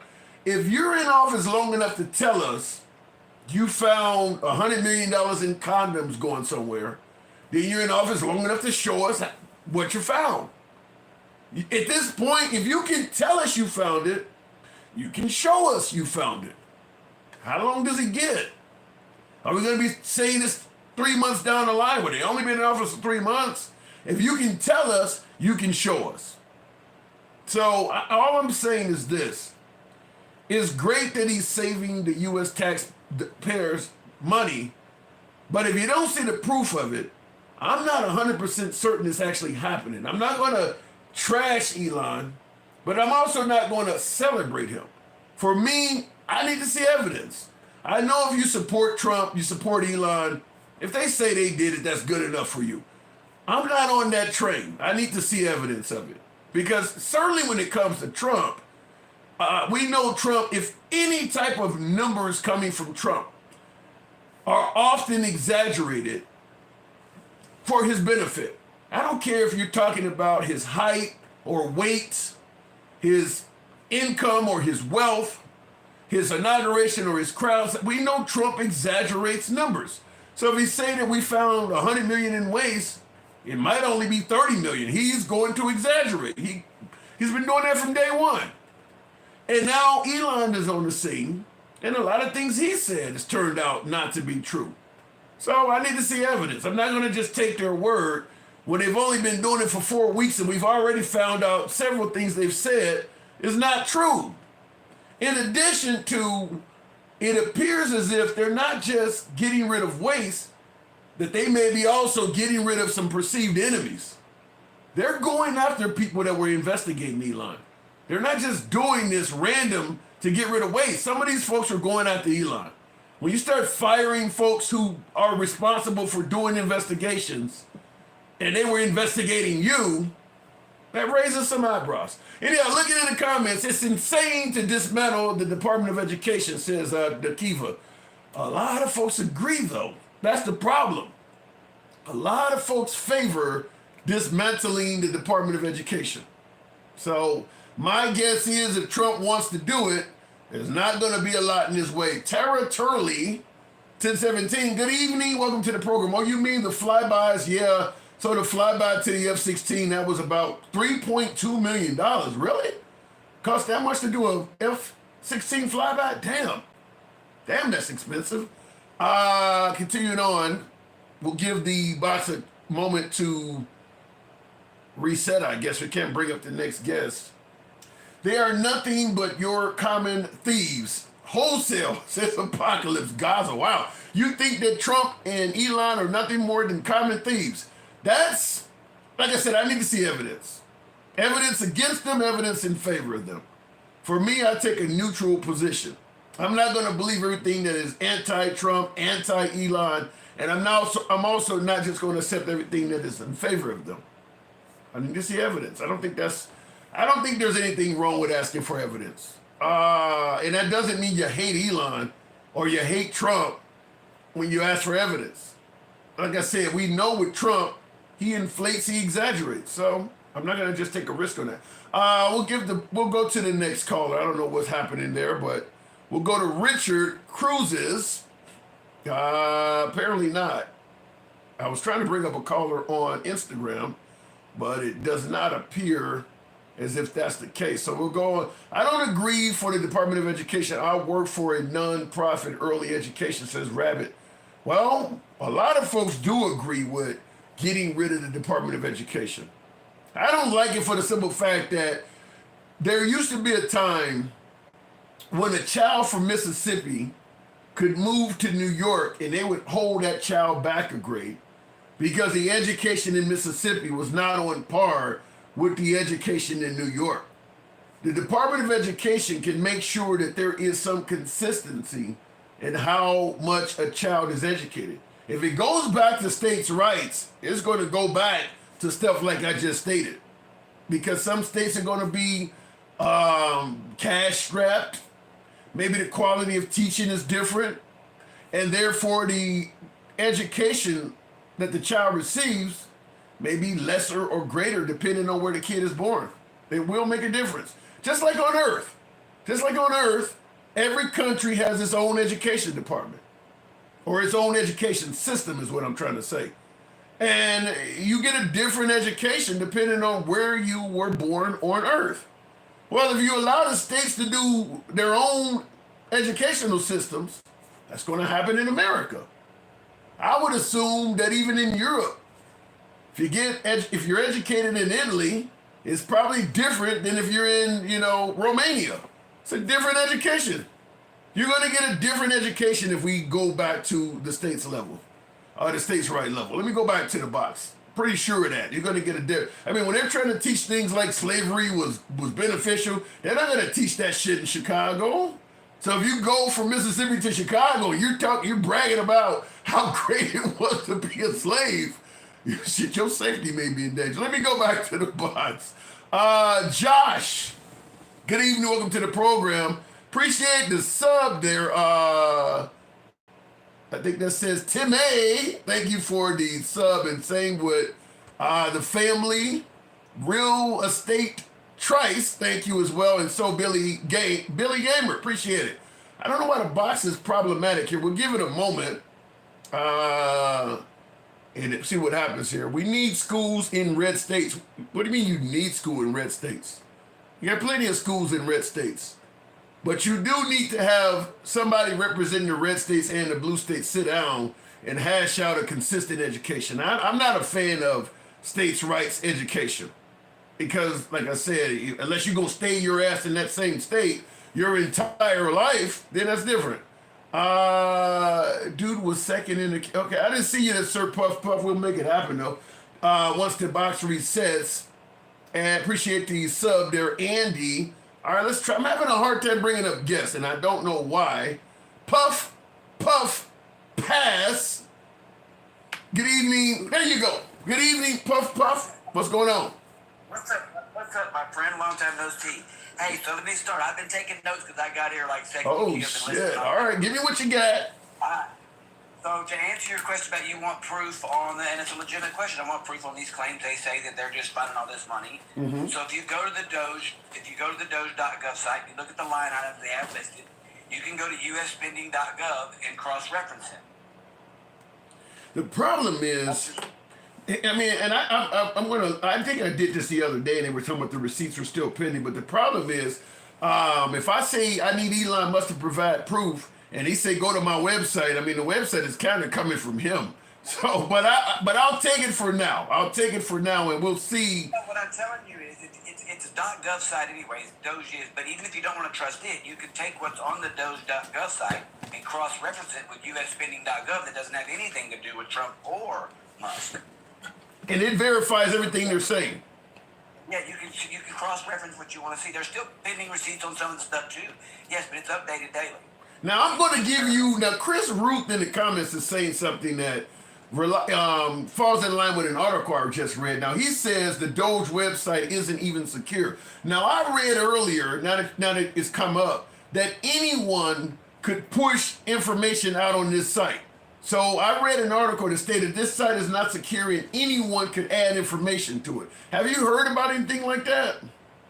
Yeah, I've heard about it, but again, it's hard because you got to keep in mind it's a .gov site, so you have to meet security levels right off the bat. You know what I'm saying? I mean, it's a .gov site. It's not like anybody can go get a .gov site. No, but I'm saying it can be hacked.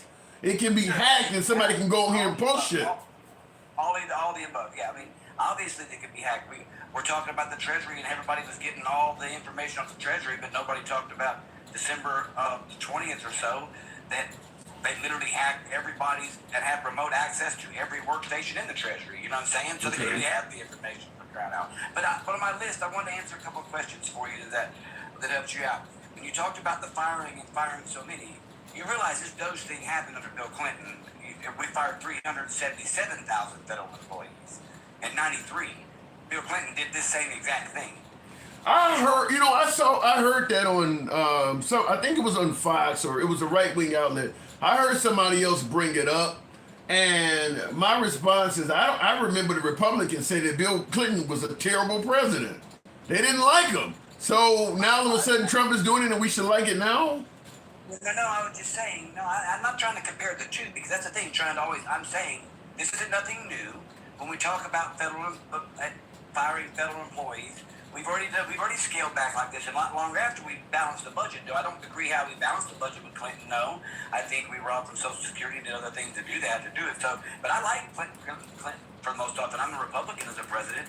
I think there was many things there, but I was just letting you know this has happened before, and a lot. Did he fire? But here's the thing too. We need to find out who he fired. I mean, because obviously he didn't get rid of the Department of Education, so we'd have to. I mean, did he fire people from the FAA? I mean, where did he do his firing? Actually, if you go and look, the framework is very similar to what the framework is here. So they start with the low-hanging fruit first, and the first thing you're going to do is probationary period employees. People that are overlapping and redundancy. Redundancy is what they take first. Programs that are just administration over administration over administration. And there's not really an efficiency out of that position, and that position's not needed because there's no efficacy from it. You follow what I'm saying? Right. Will there be casualty and will there be mistakes along the way? Obviously. On the big things.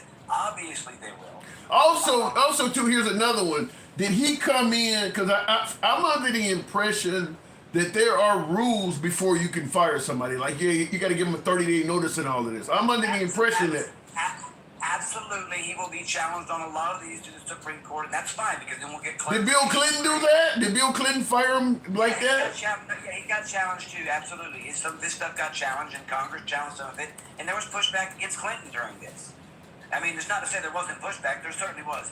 We just have social media now, we have bigger things now, so the pushback is farther. To touch on the plain things, I did some research on this myself too. We're just seeing a lot more reporting of the local news on a lot of these things that are going on with planes that are making major news. You would be surprised that this is kind of common for a while. Although we've had a couple bigger ones that just are like 15 years since we've had a collusion. A lot of these things you see with the planes are more common than you think. We're just seeing a lot more reporting on them on a mass scale. Yeah, I haven't heard that. Now, see the comments. Dennis Calhoun said Bill Clinton did it by passing laws and through attrition. So he didn't just go in there and wipe people out, is what he's saying. No, it was an executive order.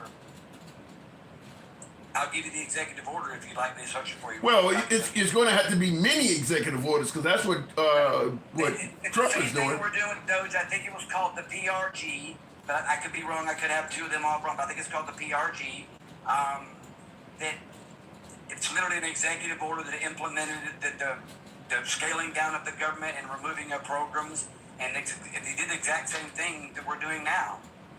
Well, the thing about it is, it's certainly an interesting topic. I would like to look it up and see what the comparisons are between, because I don't remember I was a younger man. I wasn't as into politics as much as I am now. So I remember it pushback against Clinton, but I don't remember it being as bad as it sounds like now. But you didn't have 24-hour cable outlets and news. You didn't have us all on social media. Yes, I acknowledge it. And your driven man in your comments got a good point. He said Clinton did it over a 7-year period, and he did. And this is going to be over a period too. And a lot of these jobs you're talking about buying are buyouts anyway. They're taking the deals. They're buying out and leaving voluntarily by taking the settlement money. So you got to have that percentage into a lot of these jobs too.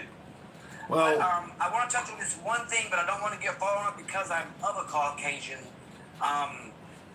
skin color, so I don't think I should speak fully on this. You don't have to be black to speak on a black topic on this show. What you got? You don't, but all right. So here's what I think. A lot of my black friends and I've heard this said a lot. I think Black History Month is an insult to black people. Damn. Because black people are American history. Why don't you have it 12 months of the year? Because you are American history. That seclusion thing of people, I think, keeps that divide sometimes. And I hear well, here's the problem though. Okay. Here's the problem though. When Black History Month came around, they weren't acknowledging black people at all. So if black people said what you said, we are American, we should be acknowledged all 12 months, I think the pushback would have even been greater than the 1 month. Because they were not acknowledging black people at all. In fact, there's still a large portion of white America that does not acknowledge Black History Month, even the 1 month. So what you're talking about is significantly greater. If they won't even acknowledge during the 1 month, they damn sure ain't gonna do it on 12. And I promise you, it's not my opinion. And I got this presented to me from a black person, and for me to even look at it through this perspective. And it made sense to me. He's like, that's an insult to say I only get a month out of the year. I am the history. Yeah, but you gotta. So why do you only give me a month? Well, I agree with your notion as an insult, but you have to understand America was designed in an insulting way to black people. It was meant to be insulting. They didn't think we were equal. So when you're talking about we should be treated like Americans and be observed all 12 months, if they're fighting to give you 1 month and you're coming back and saying, well, they should get all 12, shit, they gonna, you liable to end up like Pace McConnell sauce, get a rope. That ain't gonna happen. We can't even get 1. You come on 12. That ain't gonna happen. I just wanted to touch on that. That's just a different perspective that was brought to me. Yeah. It was brought to me. But tell them exactly what I said. If they don't want to give you 1, you ain't gonna get 12. One of the other questions you kept asking, and the other gentleman that you had, the one gentleman that was younger, that kind of got some things right, but he was off on a lot when he was talking about the inflation and the definitions and all that stuff. He was kind of right. They did change the definition of when we used to use 2 quarters as a qualifier that was the significant qualifier with others, but that qualified 2. Oh, you mean for recession? For recession. For recession. And so we did change that. So there's not been an official recession, but there's plenty that argue on both sides. And yes, we are. On the private market, he was wrong.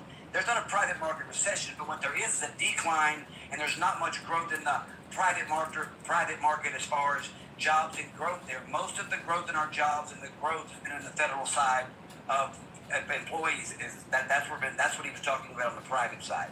We are seeing a downscale on the private side. Let me ask you this now with Trump, because Trump is our president now. Now, he promised to do a lot of things really quick that has not materialized, and people are saying, well, you got to give him time. And the pushback is he didn't ask for time. He said he could do it on day 1 and all this stuff. But my question is this. How long, in your opinion, should he get in regards to lowering the price of eggs, lowering grocery, lowering inflation, before people start saying, huh? Fair question. Absolutely a fair question. Trump put himself in this bubble to get the ridicule that he's getting for it because he knew out the gate that he couldn't stop the war in 1 day. You know what I'm saying? So I don't push back when people push about the eggs because he set the stage for that ridicule, for that for questioning it so soon. He did set the stage for that. But I never thought he would. I just don't think that's what you. So you knew he was lying, in other words. But he said he could do that stuff on day 1. I call it the same thing he does. I call it. He exaggerates everything, and I don't call it lying because everything backs down. That's a whole other subject. So, but wait. What is in your opinion? Because you said you call it exaggeration, you don't call it a lie. If you say you can end the war in 24 hours, and that's an exaggeration in your opinion, what is the difference between an exaggeration and a lie?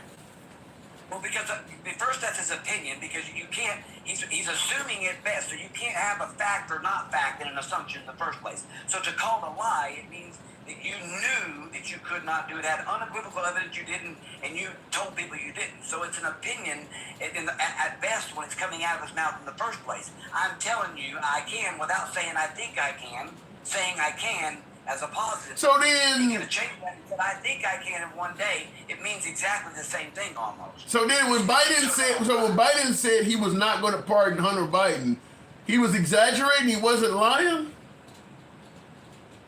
At the time he said that, I feel like he was being truthful. Okay, that's I've never interpreted it that way. That's a different take on it.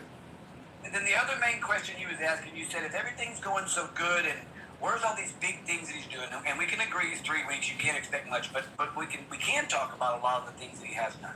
So we can see that the Prime Minister of Japan come and visited, and we have a $100 billion trade deficit with them. Well, they worked out a deal that Japan's going to buy natural gas and oil for us and work on that deficit and offset that deficit through that kind of trade. We also had the president of Jordan come because he says this ridiculous stuff about Gaza. And here's why he does this, Jim. You're a smart man. You've got to figure this out. A lot of stuff gets talked about, but then it gets brushed under the rug and nothing really gets done. There's no results. When you say something outrageous, it makes people think, what's this guy fixing to do? Like, he's fixing to come by Gaza and build it up? Like, are you nuts? But they think he just might. And then they start having conversations. That region can come together, and the ideas he has of creating a big, beautiful, big city for everybody and tourists around the world could be fabulous for that region. No, it's not. Wait, hold on. If you take the Palestinian people and kick them out of their homes and they can't come back, how is that great for that region? It's not great for them. Again, without going down the weeds of it, and I would agree with you, and that's a whole nother complete topic. I'm saying as a whole, he started a conversation where the regions around Egypt, Jordan, Israel, Palestinian, everybody says, look, we have rubble. What do we go do going forwards now? Because this guy's coming here talking about buying it all the hell up. We better figure it the fuck out. I don't get how that's even remotely positive. You're telling them they can never come home again. You're sitting there on TV. That's not true, though. He didn't say that. What did he say? He did that. That's just a talking point media. He clearly has said it multiple times. Asking countries to take them while you rebuild it and then help rebuild back and go back to Palestine. He just said he can't. Literally, it's just not true. I'm pretty sure he said that. You sure? You can watch. He's clarified it way more times, and Trump says a lot of things. And I can't say that he's not ever said it once because it's possible, but I still don't think he did because I haven't heard it. But I clearly have heard him say it multiple times as of recent, as of just yesterday. Okay, well, I want to. That's a whole other subject. I got a whole proposal. I'd love to show you that on that whole situation one day. Yeah, but okay. Hang on a second. Let me make sure I get, because I thought I heard him say that, and maybe I'm wrong. Let me see. Over the Gaza Strip, the United States would view it as a real estate transaction. Committed to buying and owning Gaza. Think of it as a real estate development for the future. Donald Trump has doubled, tripled, and quadrupled down on his plan. This ain't what I'm looking for. He spoke with Brett Baer of Fox News, and I thought he said that to him.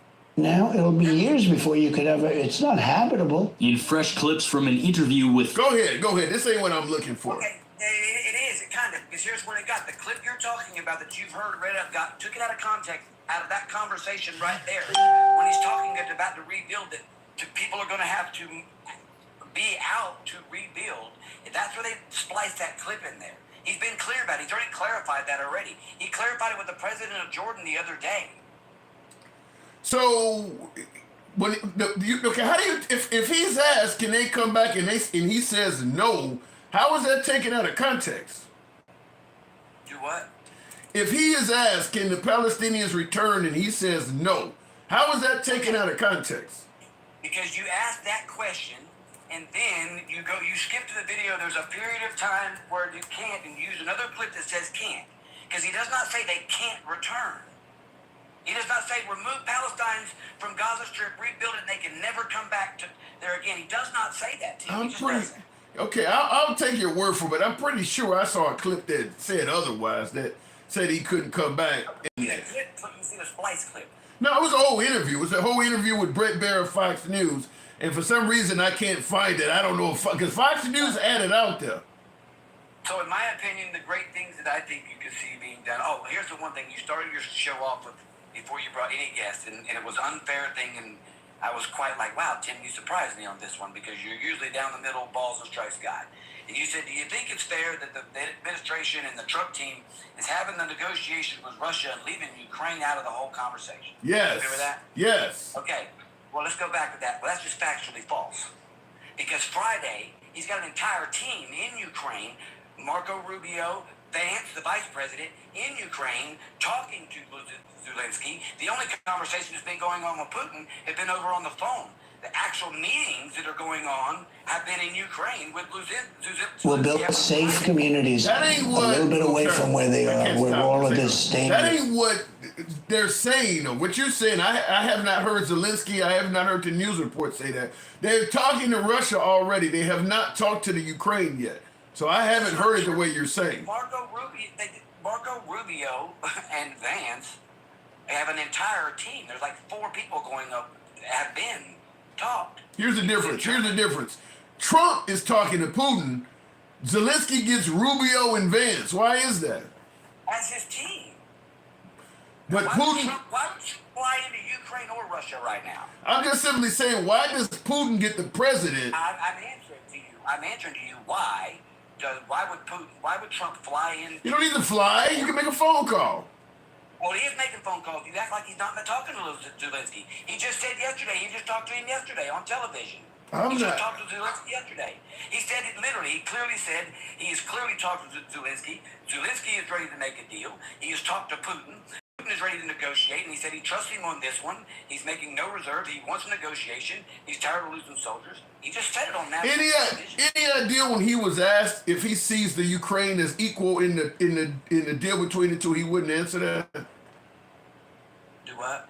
He was asked if he sees the Ukrainians as equal to the Russians in regards to the whole conversations we're talking about, and he wouldn't answer that. I think that was smart not to answer that. Why would a leader answer that? You're going to negotiate on both of their. Go ahead. Say that again. It's a trick question. How is it a trick? Just say yeah, they're both equal. How's that a trick question? They're not both equal. They're not both equal.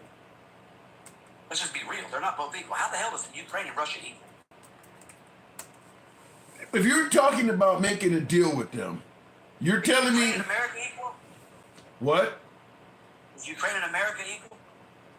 Depends on what in what relation. The same. There's no difference. They're not equal. I mean, the negotiations. I mean, how the negotiations work out, it will work out. But to say that here's what I'm talking about. You view Ukraine as an equal for this peace process. Now, she asked him, do you view the Ukraine as equal in the peace process? I'll play it again, and you can hear his answer. Do you view Ukraine as an equal member of this peace process? It's an interesting question. I think they have to make peace. Their people are being killed, and I think they have to make peace. I said that was not a good war to go into, and I think they have to make peace. That's what I think. Now he's being asked, do you view them as equal in the peace process? And that's the answer he gives. How do you view that? Yeah, I think it's a typical political answer. It's a politician's safe answer. It's a safe answer. If you're Ukraine, how do you view that? Because you're negotiating, you're trying to negotiate with deals. And if the part of the negotiation needs to appear like you're stroking one side or the other to make the deal happen, you just don't throw that. That's the part that gets me. I don't know. Here's what I don't get. Okay, first of all, it's an interesting question on top of it. Well, here's what I don't get. Now you're being asked. Shit. You're being asked if you view me as equal in the peace process. You're not answering that. You're speaking directly to the leader of Russia, my adversaries. But I get Marco Rubio in your vice president. You're not even treating me as equal. I mean, they can see that. Wait a minute. Actually, you're getting treated with more because you're getting the because he is talking to Zelensky on the phone. So you're the same as he's talking to Putin. So you're getting the president and you're getting an entire team come to you. Putin isn't getting the whole team come to him. He gets a conversation with Trump only. Zelensky gets a conversation with Trump and the team. So wait. That's actually not true. Putin has seen Trump. Even before Trump became president, Putin was still in contact with Trump during the offseason. They've been seeing each other. They've not had physical contact with each other. I don't think that's true. I think they have. Either Trump's been to Russia. They have seen each other. And by the way, they asked Trump, when is the last time you talked to Putin? When is the last time you see? He won't even answer it. Yes, he did. He just got asked the other night. He actually literally had a whole conversation about their conversation with each of them on the phone. Okay, you said last night. He's on TV almost every night. He's sitting there signing. Yeah, that's the problem. And that's the problem is he's on TV every night saying a whole bunch of shit. Hold on, wait a minute. You can't tell me this. Now, hold on. You got to say it. You may not like what comes out of his mouth, but at least he's there every day and you're getting to see what the hell's going on instead of not knowing that someone's sitting there with nothing and can't do press conferences for 300 days. I'll give you total credit for that. I do like the fact that he's on TV talking to the people, but unfortunately, sometimes that leaves him open for being caught in lies because he does talk so much. Correct. All right. But the good things is that we literally, I didn't just vote for a Republican. I want you to notice when I voted for Donald Trump. I voted for Democrats too, because I voted for RFK. I voted for Tulsi Gabbard. I voted for these kinds of things because I've seen a cabinet that was mixed pretty well that I like. I'm a fan of RFK because I know his belief on children and getting our children healthy in this country. It's been a lifelong thing. And I'm passionate about the nutrition industry and the poisoning of our government and the corruption in the FDA. I think that's one of the best things Trump's done as in office, to appoint that man, get that man in Congress. Yeah, but you're also you're taking, you know, it kind of reminds me of the old Facts of Life song. You take the good, you take them bad, you take them both, and then you had the facts of life. You're taking the good things that Kennedy has said, but you're not noting the bad thing. I mean, the guy said some pretty wild shit. I mean, about vaccines and things like that. He's also said a whole bunch of bad. I mean, like right now we got a measles outbreak in Texas. Now he's anti-vax. No, he's not anti-vax, and here's why. If you watched it, did you watch the confirmation hearing, Tim? Did you? Yeah, that don't tell me shit. They've had this. Hold on. They've had this opinion. Hold on. They've had this opinion for years, and then when it comes time to get confirmed, all of a sudden their opinion changes. Just like Pete Hegseth suddenly wanted women in combat. I don't buy it. We've seen what the Supreme Court did about abortion rights. That wasn't what I was referring to. I also had the same concerns you had about the statements he made in vaccines. I watched the hearings just to hear, because I knew that he was going to get bombarded with it. I wanted to hear what he responded to. And he's not that he's anti-vax. He's anti-vax about certain things and certain vaxes, and he's outspoken about them and why. And it's some things that are tried, true, and tested. Has the man said ridiculous things? I think everyone has, not one politician has. But at the end of the day, the things that he's going after, that he says he's going after, I agree with. For me as a voter, for me as my kids and my grandchildren. I think Tulsi Gabbard will do great for our country. I think the intelligence agency is one of the biggest problems with propaganda and the narrative and the link to the media of why we are at where we're at in this country in the first place, that we no longer care to even turn the TV on to see the news, because all of us are tired of hearing something on the news, go to the opposite channel to see what they say, find something in the middle, and then cross-reference it 3 times, and are still left with I'm not sure. And go ahead. Our intelligence across the board plays a large freaking role in that. It just does. All right, fair enough. I got to move it on, Puff Puff. All right, brother. Good talk. Good, brother. Thank you. Appreciate it. All right, moving on with the program. By the way, folks, tap the screen. I wanted to try another clip out I thought might be interesting. This is This is comparing. This is a before and after quick clip of Kennedy. And it's in relation to what we just talked about. Me and my last caller just spoke on it. Once again, a lot of these clips I'm playing, I have never heard it, so I'm hearing this for the first time along with many of you. I have never been anti-vax. I have never told the public avoid vaccination. I see somebody on a hiking trail carrying a little baby, and I say, I'm better not get him vaccinated. And he heard that from me. If he hears it from 10 other people, maybe he won't do it. Maybe he will save that child. I have never. Yeah, he's clearly saying. He's clearly flip-flopping on that, and that's what I was trying to tell my last caller is that what they say at confirmation hearings, you gotta take with a grain of salt, because, like I said, Pete Hegseth was against women in combat, and then to get confirmed, suddenly he was okay with it. We see what the Supreme Court did in regards to rolling back Roe versus Wade. They made totally adverse statements to how they really felt. So if you just take what they said at the confirmation hearings, I understand they want the job.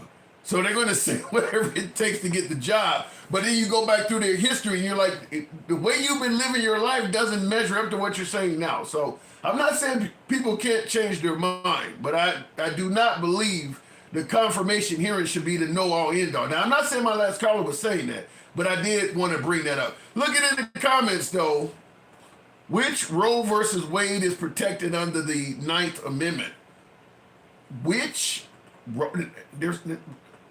Is Roe versus Wade protected under the 9th Amendment? I'm not aware that a woman's right to choose is an actual right. Let me know. Maybe I'm getting that wrong. I'm not aware it was an actual right. I thought it was a privilege, and they've taken that privilege away from women. But let me know if it's an actual right. I've never heard that before. Looking in the comments, Chippity clip Tim just like CNN. Says Draco. Look, vote for me, you ain't black was all over right-wing media. That's a fucking clip. That's a clip. All of the times Joe Biden was falling down, those are clips. All of a sudden when it come to Trump, I don't want a clip. I want a 2-hour speech anytime Trump speak. You don't do it with nobody else. So it's a clip. Looking in the comments, Trump just signed a bill with women all around him. Okay, nothing wrong with that. I'm sure he signed bills with Hispanics all around him. Signed bills with black people all around him. That don't mean that's how they want to vote. You could be a slave owner and get a bunch of black people to hang around you. There are people who go against their own interests. I mean, I hate to say it, but people do that. There are plenty of people out there who will go against their own interests. The people's president, says Paul Sauce. Donald Trump, the people's president. Let me go back to the box. We'll try it again with, I think it's Richard Cruz's. That's all I'm holding on. He sued CBS about Kamala and Fox, did the same thing when he was in the barbershop. To me, the lawsuit that Trump is those lawsuits he's winning. He won one with the Disney network as well. Because he won one where George Stephanopoulos of ABC News, ABC and Disney is the same thing. Disney, I think the ABC network is a subsidiary of Walt Disney Inc. or whatever, but he won a few $million from Disney because George Stephanopoulos on his program was calling Trump a rapist as opposed to saying he got convicted of sexual assault. I guess there's some kind of difference there, but so they had to pay some money. And then, of course, they're suing CBS because they apparently edited a Kamala Harris video. And folks are suggesting that shows how crooked the media is. My opinion on it is slightly different. My opinion is this. Sometimes it's better to make shit go away than to fight it and cause more damage during the process of the fight. And I do believe that CBS and some of these networks, as opposed to letting Trump trash them at every rally, every time a microphone is put before their faces, let them celebrate a perceived victory of getting a few $1,000,000 and make it go away. I think that certainly in the case of CBS, I've seen the video, the edited version and the unedited version. I don't think he would win hardly anything off of that. In fact, most of the legal egos say the same thing. I think they're just settling to shut him up because his rhetoric is dangerous. His rhetoric has power. And he's going to be in front of the cameras every day saying that shit. So just to shut things up and move on. You know, the perfect example, Colin Kaepernick. Colin Kaepernick taking a knee. A lot of folks just to shut the BLM and the Colin Kaepernicks up of the world, to shut them up, just pay them a little bit of money to make them go away. And I think that's what's happening with CBS. Just to shut Trump up, just give him the $15 million. It's not going to hurt us, as opposed to the damage he may do to our network. And now that he has the power of government behind him, shit, he might start fucking around with the FCC and causing all kinds of other problems for television networks. So just give him the $15 million or whatever the hell he's asking for and make him go away. I do believe that has something to do with it. Looking in the comments, let me continue on. We'll try it with Kyle on Instagram. The Attorney General's fired were biased, which is not okay when you're in that position. Well, saying they're biased is going to be an opinion as well. Kyle, good evening. Good evening. I was wanting to say. Okay, hang on a second. I'll just hit something. I'm trying to turn the volume up. Louisville, Kentucky. I feel that a lot of people don't understand what happened, and you know, they're blaming Trump for a lot of things that really couldn't be helped. So when we're flying, we have obviously our altimeter that tells the pilots the altitude of the plane. Mm-hmm. We also have transponders on the plane that allow them to relay to ATC, which is their traffic controllers, their positioning and their altitude. these guys that were flying these military helicopters, they were inaccurate on their altimeter settings. So when we go into a city, such as what they were, which is called a Bravo, we have certain altitudes that we can fly at because Hold on, hang on. Now, I cut you off the first few seconds. What was your credentials again? I'm a pilot out of Louisville, Kentucky. Okay, all right. I thought I heard you say that. Keep going. Yeah. So this transponder allows them to be able to tell the positioning of the helicopter relative to the airport and to their flight path for the bigger jets. Obviously, when they're taking off, it's a lot harder for a bigger jet to maneuver and get out of the way of something like a helicopter. And I didn't agree with anybody blaming Trump because we've been short-staffed with ATC for years. That's not saying that that's a good thing, obviously, but it surely doesn't help the fact. But when you have a pilot that's flying basically under the radar, you would say, because they have each helicopter like that has a switch that allows them to be seen or not seen by ATC when they're in like combat situations. But what about the notion, okay, you're admitting you're short-staffed and he's firing people while you're short-staffed. That doesn't have any effects at all? Well, you see, I think that you're looking at it at a point of view that you're not realizing that ATC agents are a little different than the FAA. Sure, they go through training with the FAA. They do work for the FAA. But that's a whole different ballpark than the guys sitting in the offices making the decisions. But what about the notion that he's firing FAA agents? I mean, ATC agents. Is he firing air traffic controllers? No, he's not firing air traffic controllers. That's not part of the firing that's going on. If he was, that would be a totally different scenario. Okay, I want you to. I played this clip earlier. I want to get your opinion on this. This one is a quick 20-some seconds, but it's from a Chicago affiliate, and it's talking about what we're discussing. And I got to get my audio back on. Hang on a second here, because I want to get your opinion on this.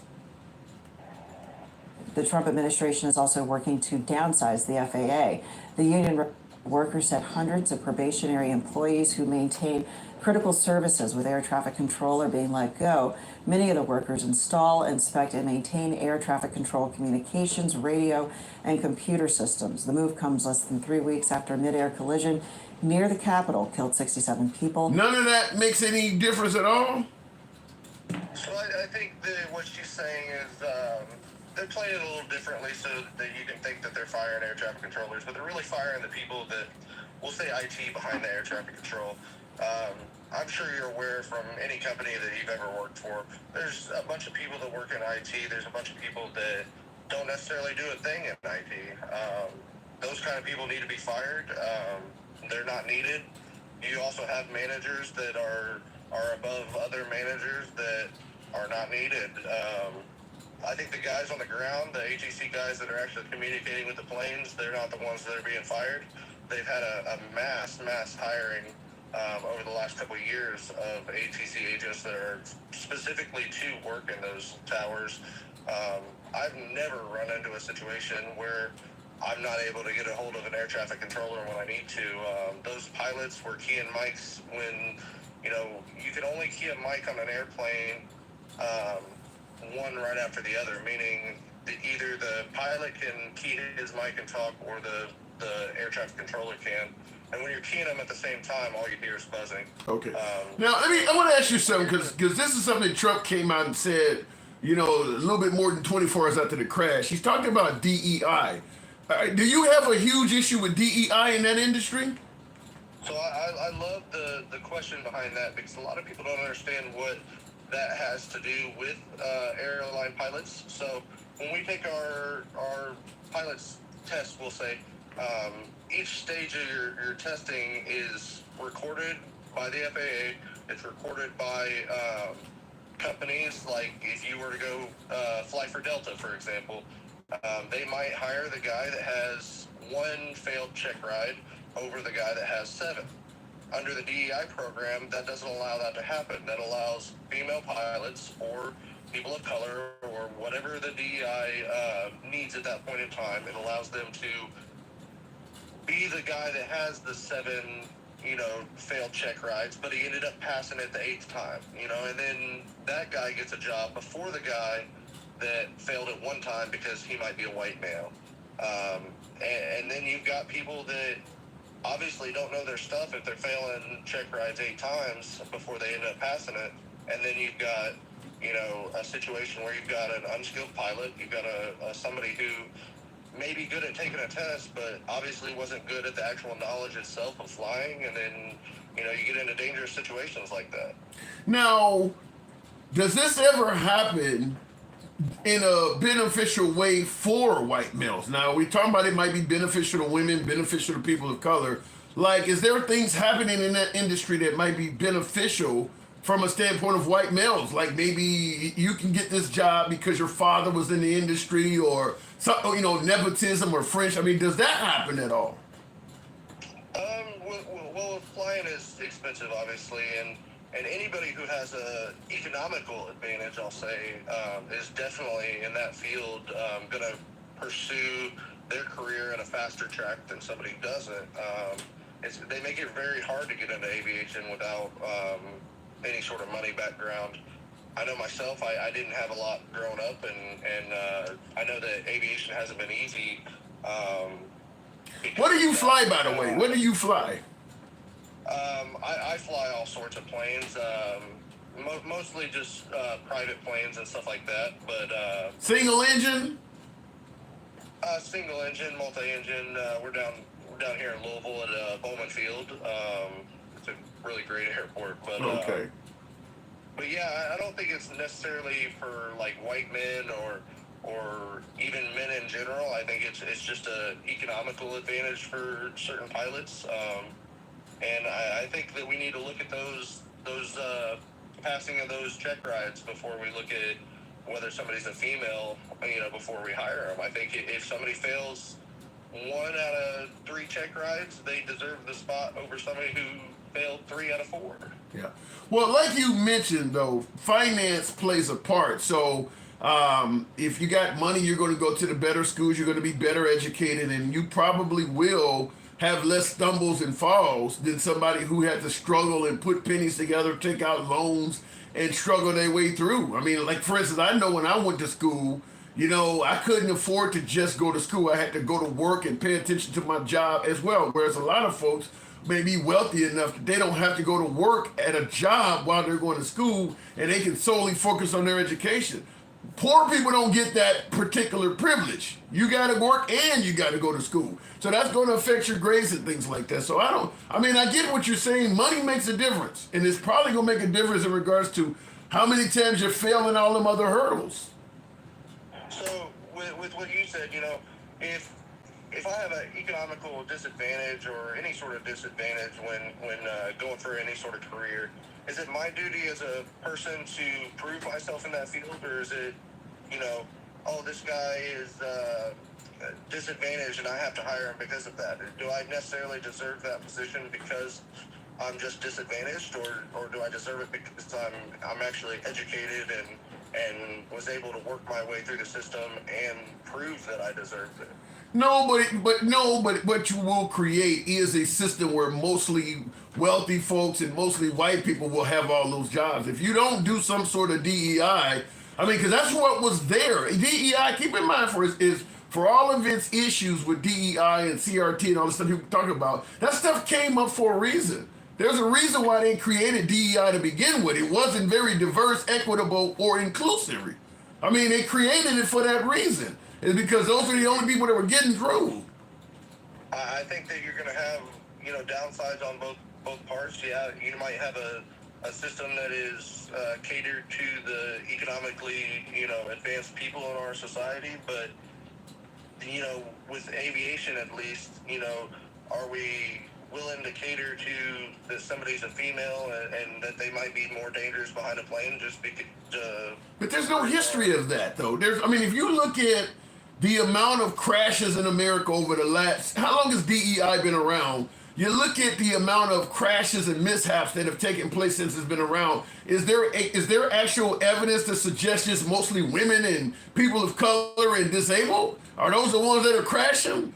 Or is there a healthy dose of white men going down too? I'm not saying that it has anything to do with being a woman or being, of color that causes the plane crashes. I'm saying that the people who are undeserving of those positions might have failed 3 or 4 check rides. Those are the people that are more dangerous behind planes. Yeah, but they're not the ones that are actually crashing and being involved in the mishaps. To be honest with you, it's still probably mostly white men. There's always been somebody who, I would even go as far as to say is at least 8 or 9 out of 10 is somebody who is less educated than the others. They might have failed more check rides, which proves that they didn't know their stuff and they didn't take it as seriously as the guy who passed it his first time around. And I don't think, aviation has anything to do with, To me, this would make a lot more sense to have this outrage over if there was a huge example of women of color being involved in aircraft mishaps. But to be honest with you, normally when you see an aircraft mishap and you finally see who the pilot was that died, it's a white dude. Whether it's a small single engine aircraft or some big jet, it's usually a white dude that was flying it. But that's what I'm saying. It's not necessarily like I was using the women thing as an example, but that's just saying because some companies do that say, hey, we have to hire her because we need more women, or we need more colored people or more Asians or whatever it is. And they don't look at their credentials as much as they look at, we need to diversify. I understand your point. I'm just saying this would make a lot more sense if we were saying that DEI is making the aircraft industry unsafe and there was actual evidence where these people were causing safety concerns. But they're not. We're just saying that, DEI doesn't need to be around because it's going to make people less safe. But DEI has been around and we don't have any evidence of lack of safety because of them. I mean, it's not based on anything. It's more based on what we perceive as dangerous. DEI has been around for a while. So if these people are coming in without the merit, then you should be able to easily show how they've committed a hell of a lot of safety violations. And the information is just not there. I agree with that. I would say that the only ones I disagree with are the people that are getting those positions that have failed those check rides multiple times, whether that'd be a white man or a woman or whoever. Those are the things that we need to turn away from. If somebody isn't qualifying for that position or is proven to be more unsafe than another individual, which if I go in there and take a test and I know more of my stuff than you do, and I get a better GPA in school, I'm obviously going to have and should have the higher ability to get that job than somebody else. Right. I don't argue with that. Yeah, I gotta move it on. I'm not arguing what you're saying. I'm just simply saying we're talking about how unsafe DEI is making the industry, and yet DEI has been around for years, and we don't have any data to show that people were less safe. I mean, there's plenty of DEI, alleged DEI people out in the industry, and we don't have any data to show how they made things unsafe or how there were safety violations among any of these people. So it doesn't sound like it's actually based on anything, but as one of my viewers says, DEI makes people feel unsafe. That's what it really sounds like, because there should be plenty of data considering how long DEI has been around. I'll give you the last word. I just want to say, I think that when we're talking about DEI, that we need to really understand why people don't like DEI, and that's just because if me and you're a colored man, I'm a white guy. If we both go into the same field, I really believe that the whole issue behind DEI is the fact that if we're both equally qualified, we should both have an equal opportunity to get that job. Yeah. We should look at you and say we're going to give him the job over the white guy because we need to diversify. You do realize before DEI became a thing, I was never going to get a job over you in the aircraft industry, right? You do understand that, right? I don't believe that. I really don't. I think they've always looked at qualifications more So the fact that the aircraft industry or the airline industry is overwhelmingly white, that just happened by chance. No, I think that happened by generational wealth, as well as, a lot of people in the aviation field are grandfathered in, or not grandfathered in, but their grandfathers had done that. How is that not DEI? If you're getting in because of your grandfather, that's not merit. How is that not DEI? I don't mean they're getting in because their grandfather. I just mean that they're following in the footsteps of their. They're getting in. They're getting in. Yeah, they're getting in. Not necessarily due to merit. They're getting in because you said wealth. They may be from the right family. They may know the right person. They are getting in due to some sort of privilege that I don't have. I mean, you have the ability to go to any aircraft school out there. Assuming the school lets me in. There are many schools out there. You can do it. Aviation you can do through Part 61, which is you just go to the airport and you pay for your rental and you just do your schooling there at the airport. I don't think there's any disqualifying factor. They're not going to look at you and say you're a black man. I'm not going to go with you because of the color of your skin. I think it's very much to do with. Yes, it's easier for these guys who have the wealth to be able to pay for the plane rental and to keep doing it. But if you finance it and do it the right way and you stick with it, you're going to get the same opportunities when you get out that any other one is, because the aviation industry has been at a deficit with workers for a long time. We need people every day in ATC. We need people that are pilots. We're over 63,000 pilots that we need in the United States right now. You're not going to have any problem getting a job at a company than I am. I have to prove myself just as much as the next guy. All right, fair enough. We don't totally agree on it. My guess is before DEI, I would have probably seen it a little bit different than you in terms of these schools letting me in and all that kind of stuff. You're saying that, in my opinion, DEI was created for a reason, and it's because things were not equal. It wasn't where if I had to merit and you had to merit, we both had an equal chance at the job. It was skewed in your favor. That's why DEI became a thing, is because I didn't have a fair shake.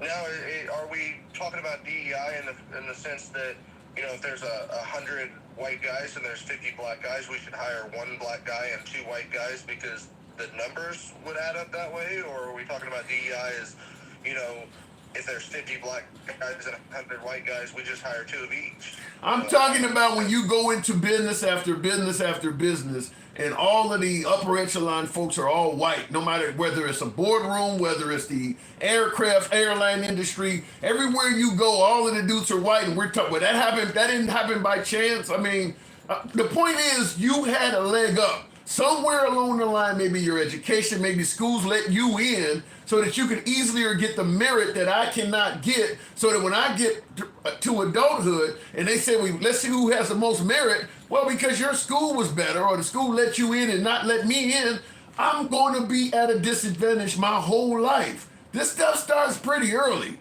It starts pretty damn early. So the idea that when we both reach adulthood and we go apply for a job and they're talking about who got the best merit, your whole life they've been giving you advantages that I may have not had. That's why DEI was created. It never was fair.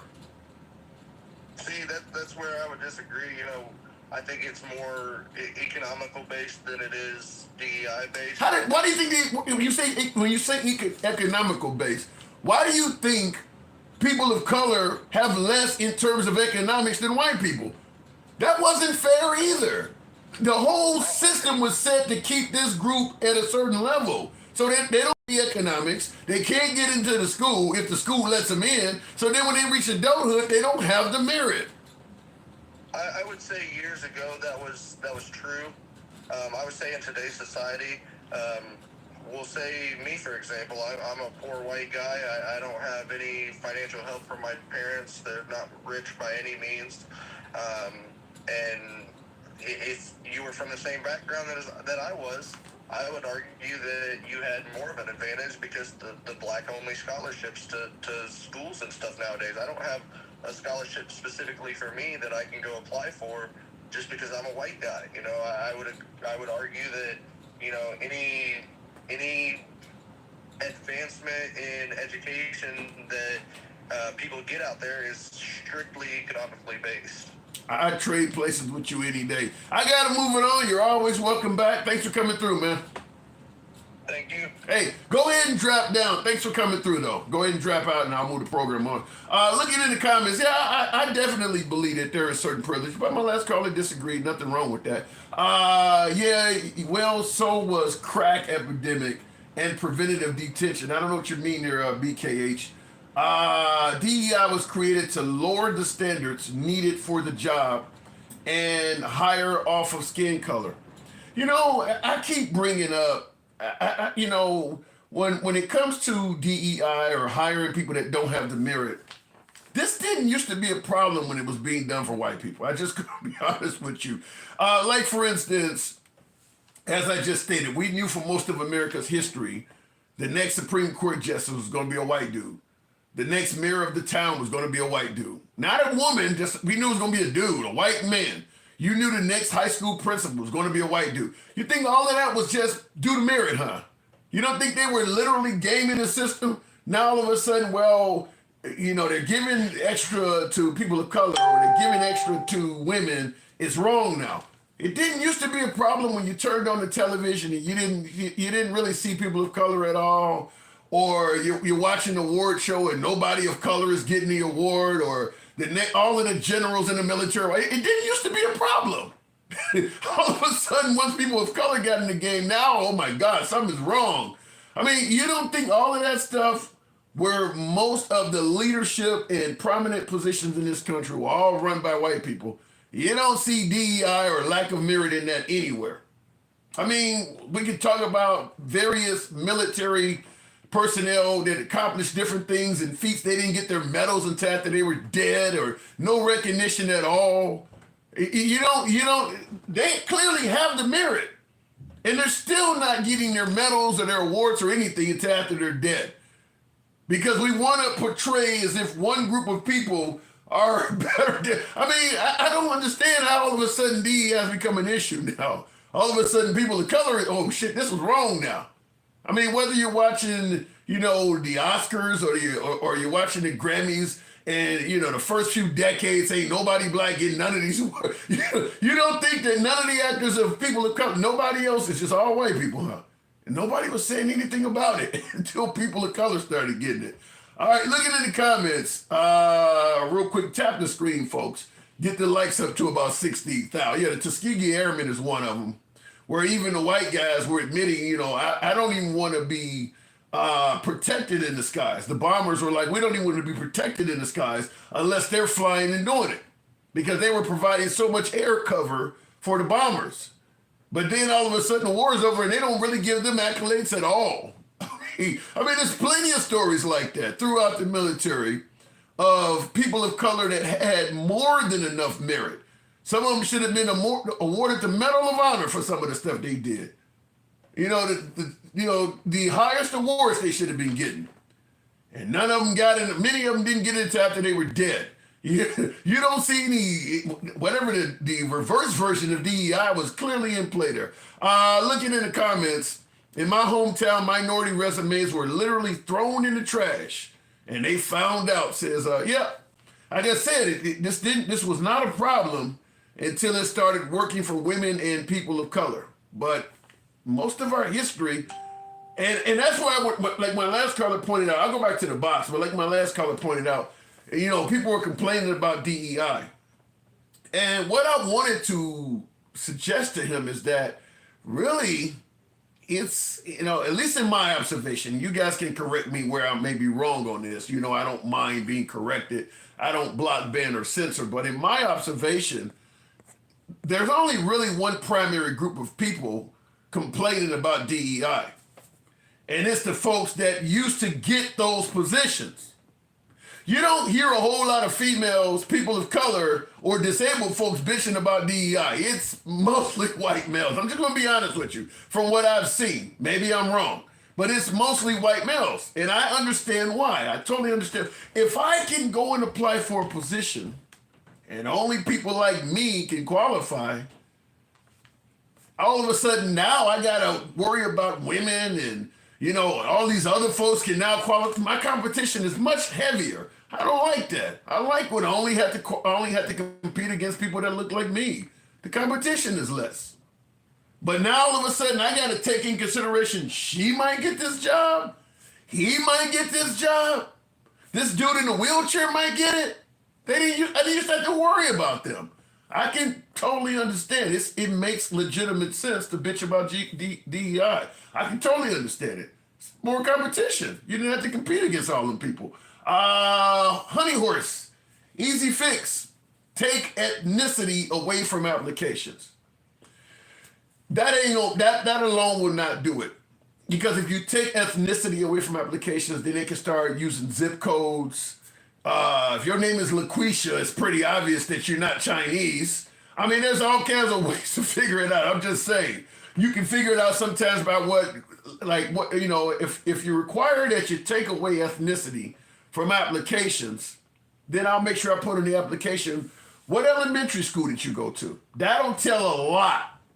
You can ask questions to denote what race somebody is.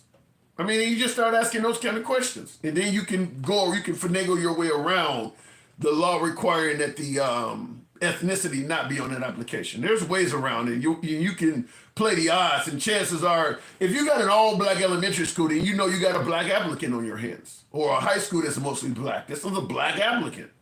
And then, of course, like I mentioned, during the 80s and 90s, it didn't help the African-American community when they picked all these back to Africa names. So that doesn't help either. I'm damn glad my name is Tim. It's helped me out. Dennis Calhoun says Clinton did it by passing laws. And I saw that already. I want to respond to a different super chat. I guess I just did. And by the way, tap the screen, get the lights up. Address and high school education gives a lot of information. Yeah, your education. Yeah, Abdullah and all of that shit. Yeah, that helps out a lot. If you don't have a primary, you know, if you don't just have a nice English name, it's pretty obvious, you know, you can start telling where people come from. All right, continuing on with the program, though. Michael, good evening. Welcome to the show, Mike. Now, I'm assuming you too, Mike, has probably heard a few things you disagree with. Good evening. Hey, listen. Oh, what's going on, Tim? Not much. Man, there's so much nonsense that went on. First of all, yeah, we grew up, listen, I'm going to start with the name. I'm going to start where you ended. Yeah, we grew up having to think about resume-ready names. Matter of fact, you know, I've sat and watched it happen in my career. I've sat and watched a reject pile when all of us directors were in a room going through applicants, and I took everybody's reject pile. And 90% of the reject pile was a name of ethnicity, whether it was Asian, black, it didn't matter. Yeah. 80 to 90% of it. So I know exactly what the other person in the comments was saying. So that is real. But the funny thing is what your last two callers failed to when they were talking about the airlines, is what they failed to acknowledge was the left didn't bring up, tried to make excuses for Trump. Trump stood on that. He stood at that lecture and blamed it on DEI. Yeah. Nobody brought that up but him. Yeah. He brought that up. So when they try to say it wasn't Trump's fault, but here's the thing, Tim, there can be downstream ramifications when maybe you didn't fire an air. Thank you, Andy. But maybe you fired someone that actually assists them or works to make their job easier, because that's exactly what happened. And he was getting rid of people today. Like today. Did you know that? In what industry? Like the FAA. I'm looking at it right now because me and a dummy fancy whatever was in the comments. Probation workers were targeted last Friday. But the impact of workers today included FAA radar, landing, and navigational aid maintenance. That was today. Other FAA employees who were fired were working on an urgent and classified early warning radar system the Air Force had announced in 2023 for Hawaii to detect incoming cruise missiles through a program that was part funded by the Department of Defense. Wow. Those people were let go too. I just read it. That's an AP News. Okay? So What does that sound like? Not being ready in Hawaii. What does that sound like, Tim? Pearl Harbor. Okay, thank you. Hey, listen, I'm just saying,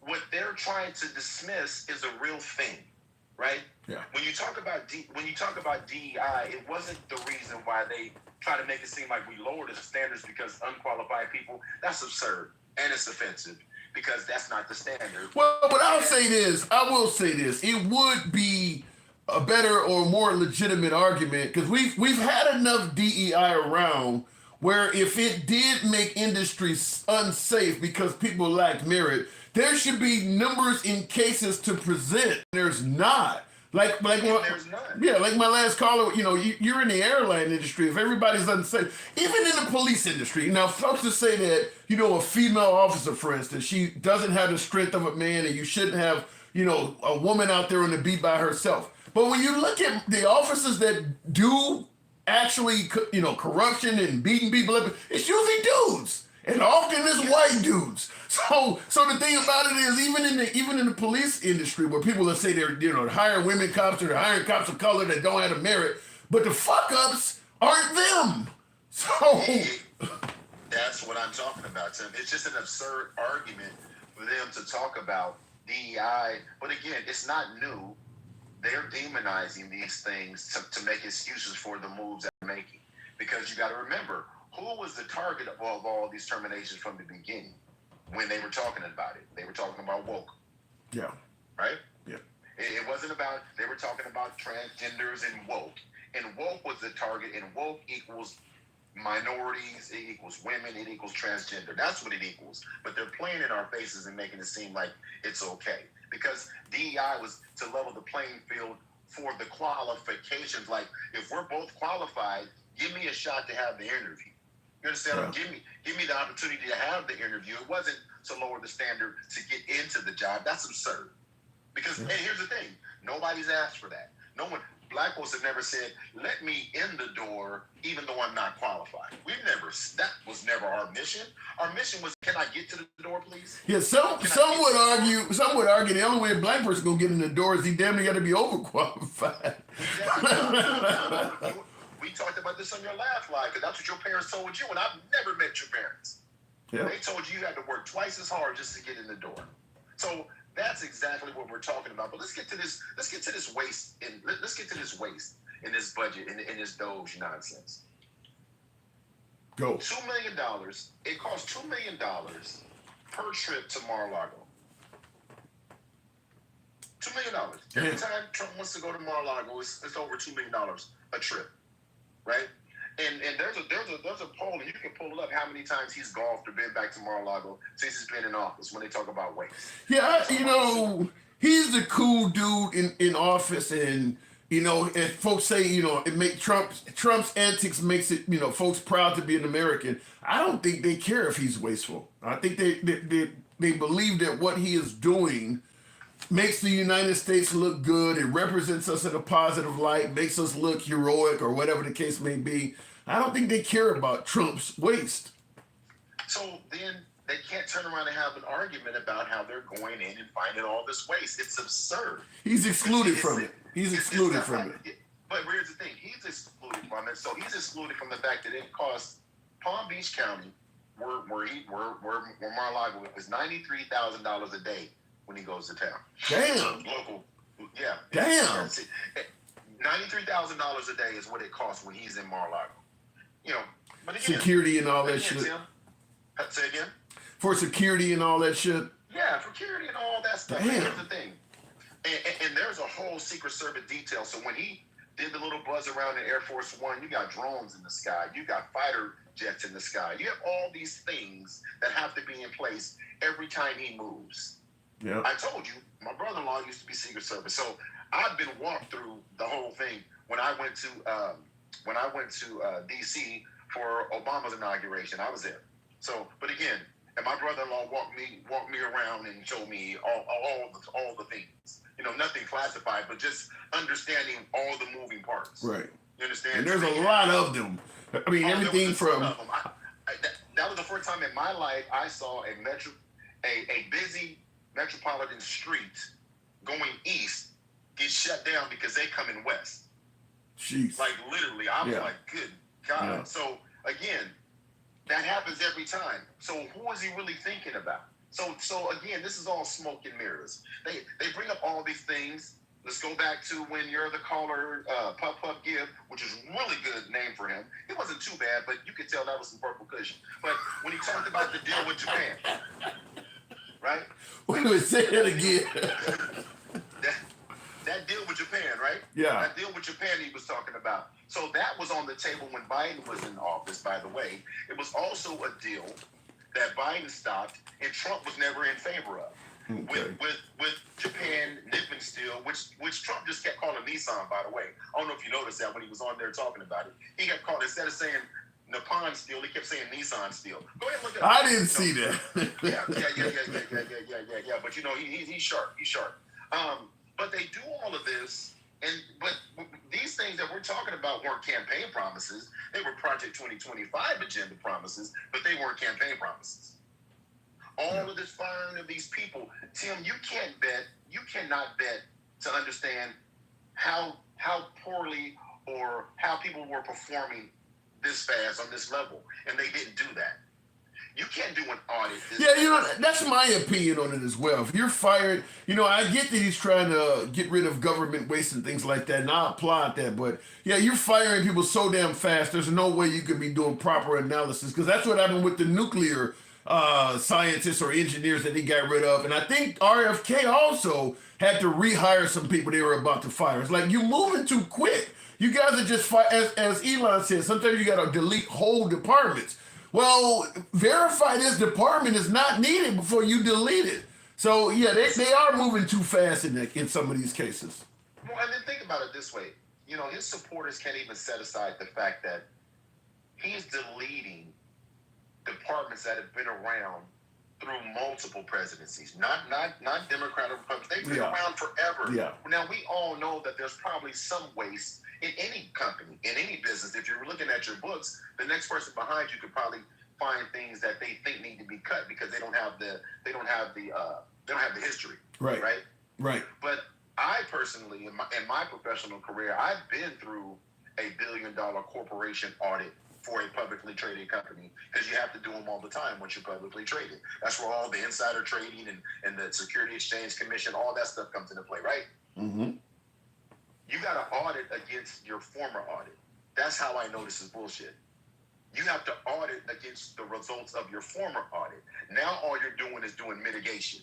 Yeah, to me, the biggest issue is when you start firing people in entities that were investigating you, it looks suspicious. And that's what this is. A lot of Elon's companies were being, I think like 9 of them were being investigated.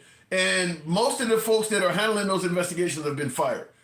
That doesn't happen by coincidence.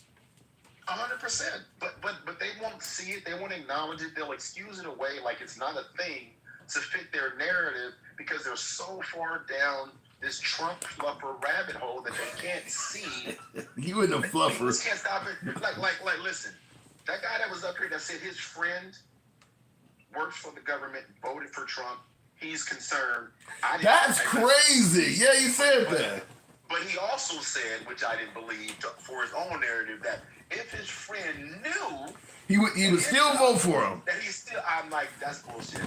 That is 100% bullshit, because he didn't know, he didn't believe this would happen to him. Right. Because they're extrapolating themselves from the impact of all of this. I just believe in letting the people speak. But yeah, the notion that you would vote for Trump even if you knew he was going to fire you, that is hard to believe. I was on somebody else's live the other night. They were telling me that they would be okay with getting fired if Trump was going to fix the economy. If it cost my job, then do it. I'm like, Americans ain't about sacrifice like that.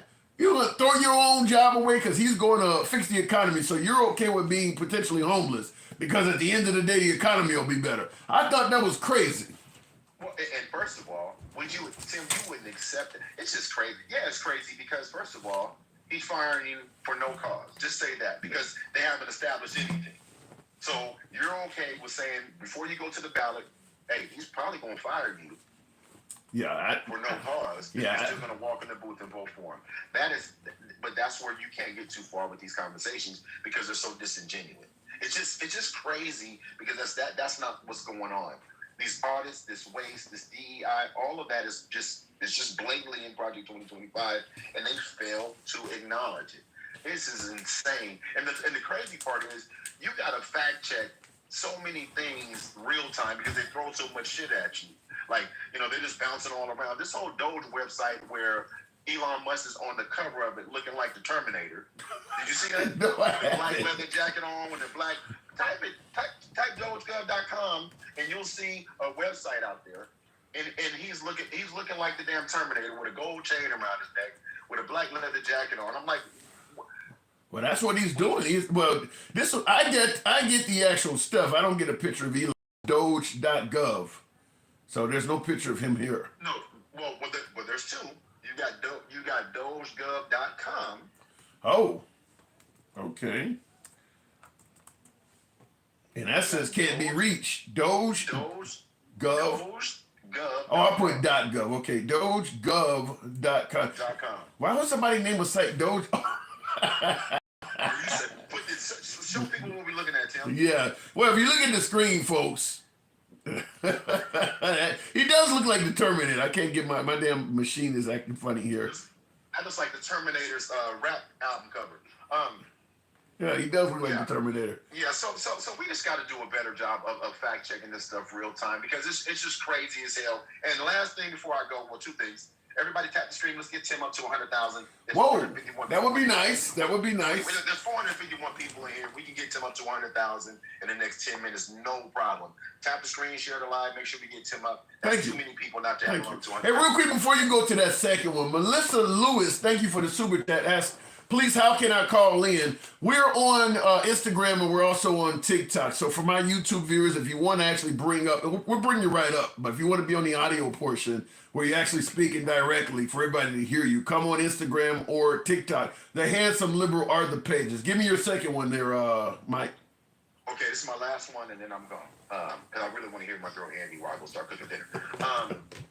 What's going on between Russia and Ukraine is terrible because what he's doing, and I know they were trying to excuse it away, if you wanted to show Ukraine and Zelensky that they mattered, you would address them directly as the president of the United States. That's what I thought. Bring it, Marco Rubio and J.D. Vance. Everybody knows that Marco Rubio and J.D. Vance, essentially in the Trump administration, has no power. I mean, look, Marco Rubio and J.D. Vance, speaking of Zelensky, he already knows you guys can't approve shit. Why don't you just give me the big guy? Because that's all you're going to do is pass to him what I want. You guys have no unilateral power on your own. Zero. Yeah, so why even send me this? Why even come see me? I want to talk to him the same way Putin did. Well, and again, if we're wrong, then why is Zelensky responding to it the way he is? Right. By reaching out to the Ukrainians saying, hey, you see what's going on? They ain't even talking to me directly no more. I'm not even in the room. Yeah. That's like going through it. That's like going through a divorce and your ex and her attorney is in the room and then your attorney goes and don't tell you. Like, well, he can. I'm sure Zelensky can also see Yeah, I'm sure he can also see a huge difference between when Biden was in there, who was talking to him, versus Trump letting you talk to his aides and shit like that. I mean, he can see the difference in that. 100% you can see the difference in that. Just like the Palestinians and Gaza understand when he talks about ethnic cleansing, that doesn't mean we're coming back. I mean, people need to stop making this shit up like these lives, like people's lives are not mattering and like it's not impacting people real time.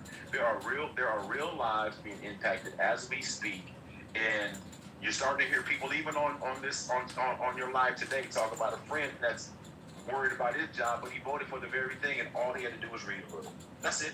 All he had to do was go read a little and use a little common sense that most people use every day. The one thing about Black history, and then I'm gone. It's funny how they don't think that there should be recognition of Black history, right? And so I say to anyone that doesn't believe that Black history, the month of Black history, because we couldn't get recognized any other time, although most of the accomplishments in this country were substantiated and built on the back of our black ancestors. That's a fact. But if we're saying that that doesn't matter, then I suggest those people that don't believe that throw every picture of your family and your parents and your grandparents that you have away. Because the only reason you have pictures of your family is to continue to reflect on history. Because once you take a picture, it's exactly that. So if that's what you're saying, disregard everything you've ever done in your life. Take every picture, delete everything off your phone, get rid of all of that shit. Because based on your logic, it doesn't matter. Of course you wouldn't do that. So when you talk about us forgetting our history, as painful as it was, to make sure that it's taught in the schools is the reason why it needs to be taught. So we don't have to have a debate on whether it was real or not. See, that's the funny part. We're only debating it because they don't want to talk about it. If they just teach it, it wouldn't be a debate anymore. That would be too painful for their white fragility. You get no argument from me. You get no argument from me. Mike, you know what I got to do? Appreciate you coming through. Tap the screen, y'all. Let's go. Look at that. Thank you. By the way, he's right. Get the lights up. 95. Yeah, you did. Good looking out there, Mike. Looking in the comments there, the weed tastes like vacation. Like when you get to the hotel on the beach and you get that scent of the beach mixed with the clean hotel. I've never smoked weed, so I can't acknowledge whether that's true or not. Infinity, as a Ukrainian, I now understand why some Palestinians support Hamas and want to destroy the West, because nobody sees us or them as even equal in negotiations. Once again, and he has exclamation points when he says this, once again, Russia invaded Ukraine. Wow, that's strong stuff. And I see you, and I see in the comments, Mike says he sees you too. And your comment does make sense. I mean, now I'll read it again for folks who may not understand the passion behind this, because I do believe that ignoring whole cultures, whole countries, could lead to issues in the future. Things that go boom, so to speak. To quote CNC Music Factory, things that make you go boom. As a Ukrainian, I now understand why some Palestinians support the H group. Apparently, I said that last time, and TikTok gave me a strike for just simply saying the H group over in Gaza. So we'll say the H group. I don't like censoring, but some reason TikTok by far is really bad with that. Melissa, thank you. Appreciate it. Okay, looking at the comments, as a Ukrainian, I now understand why some Palestinians support the H group and want to destroy the West, because nobody sees us or them as equal in negotiations. And Trump did not refuse to say if he views the Ukrainians as equal. That's what he's talking about. And he says, once again, Russia invaded the Ukraine. Now, I've seen some folks in the comments suggest that Zelensky is corrupt. The problem with that is I haven't seen any solid evidence of that. I know the Trump administration, folks on the right have been saying Zelensky was buying his wife Bugattis and all. I have yet to ever see any solid evidence of any of that stuff. But the right does not want to look out for the Ukrainians because they think that they're somehow corrupt. I have yet to see any evidence of that. So until I see that, we have to leave it at that. Going back to the box, bring up Melissa. Good evening. Welcome to. Oh, wait a minute. I hit Andy. Andy, good evening. Well, hello, Tim. Did you not mean to hit me? I can drive. No, you're good. You're good. We're making it happen. So you've heard a lot. So what am I getting wrong here? A lot of misinformation. Give me some examples. Okay. Bill Clinton did not create that department. That was Obama. It was the United States Digital Services. And he reworked that to make it DOGE. And Clinton did fire a bunch of people, but it took years. Yeah. Years to do it. And he did it through slow process of making sure that it was, through the unions and through Congress, and he didn't just go in and just chop out big slices. He did it by attrition, as many of the callers are pointing out. He did it over a period of 7 years, not 7 weeks. Right. I mean, like, he would never fire the guys that were with the nuclear program. Like, Yeah. Who does that? And I don't think Trump and Elon would have. I don't think Trump and Elon would have fired the people from the nuclear program either if they did it over a period of years. It's because they're moving so fast they don't have a chance to check their footsteps. Well, this has been his MO for a long time. This is why his businesses were in trouble. This is why he had to have a bailout from the government in 2008 for Tesla and SpaceX. He has a bad habit, like he did with X, of going in and firing everybody and hoping out of the chaos he can rebuild better. But he doesn't think about the ramifications of the chaos. And that's currently why no good software writer worth his salt will work for X.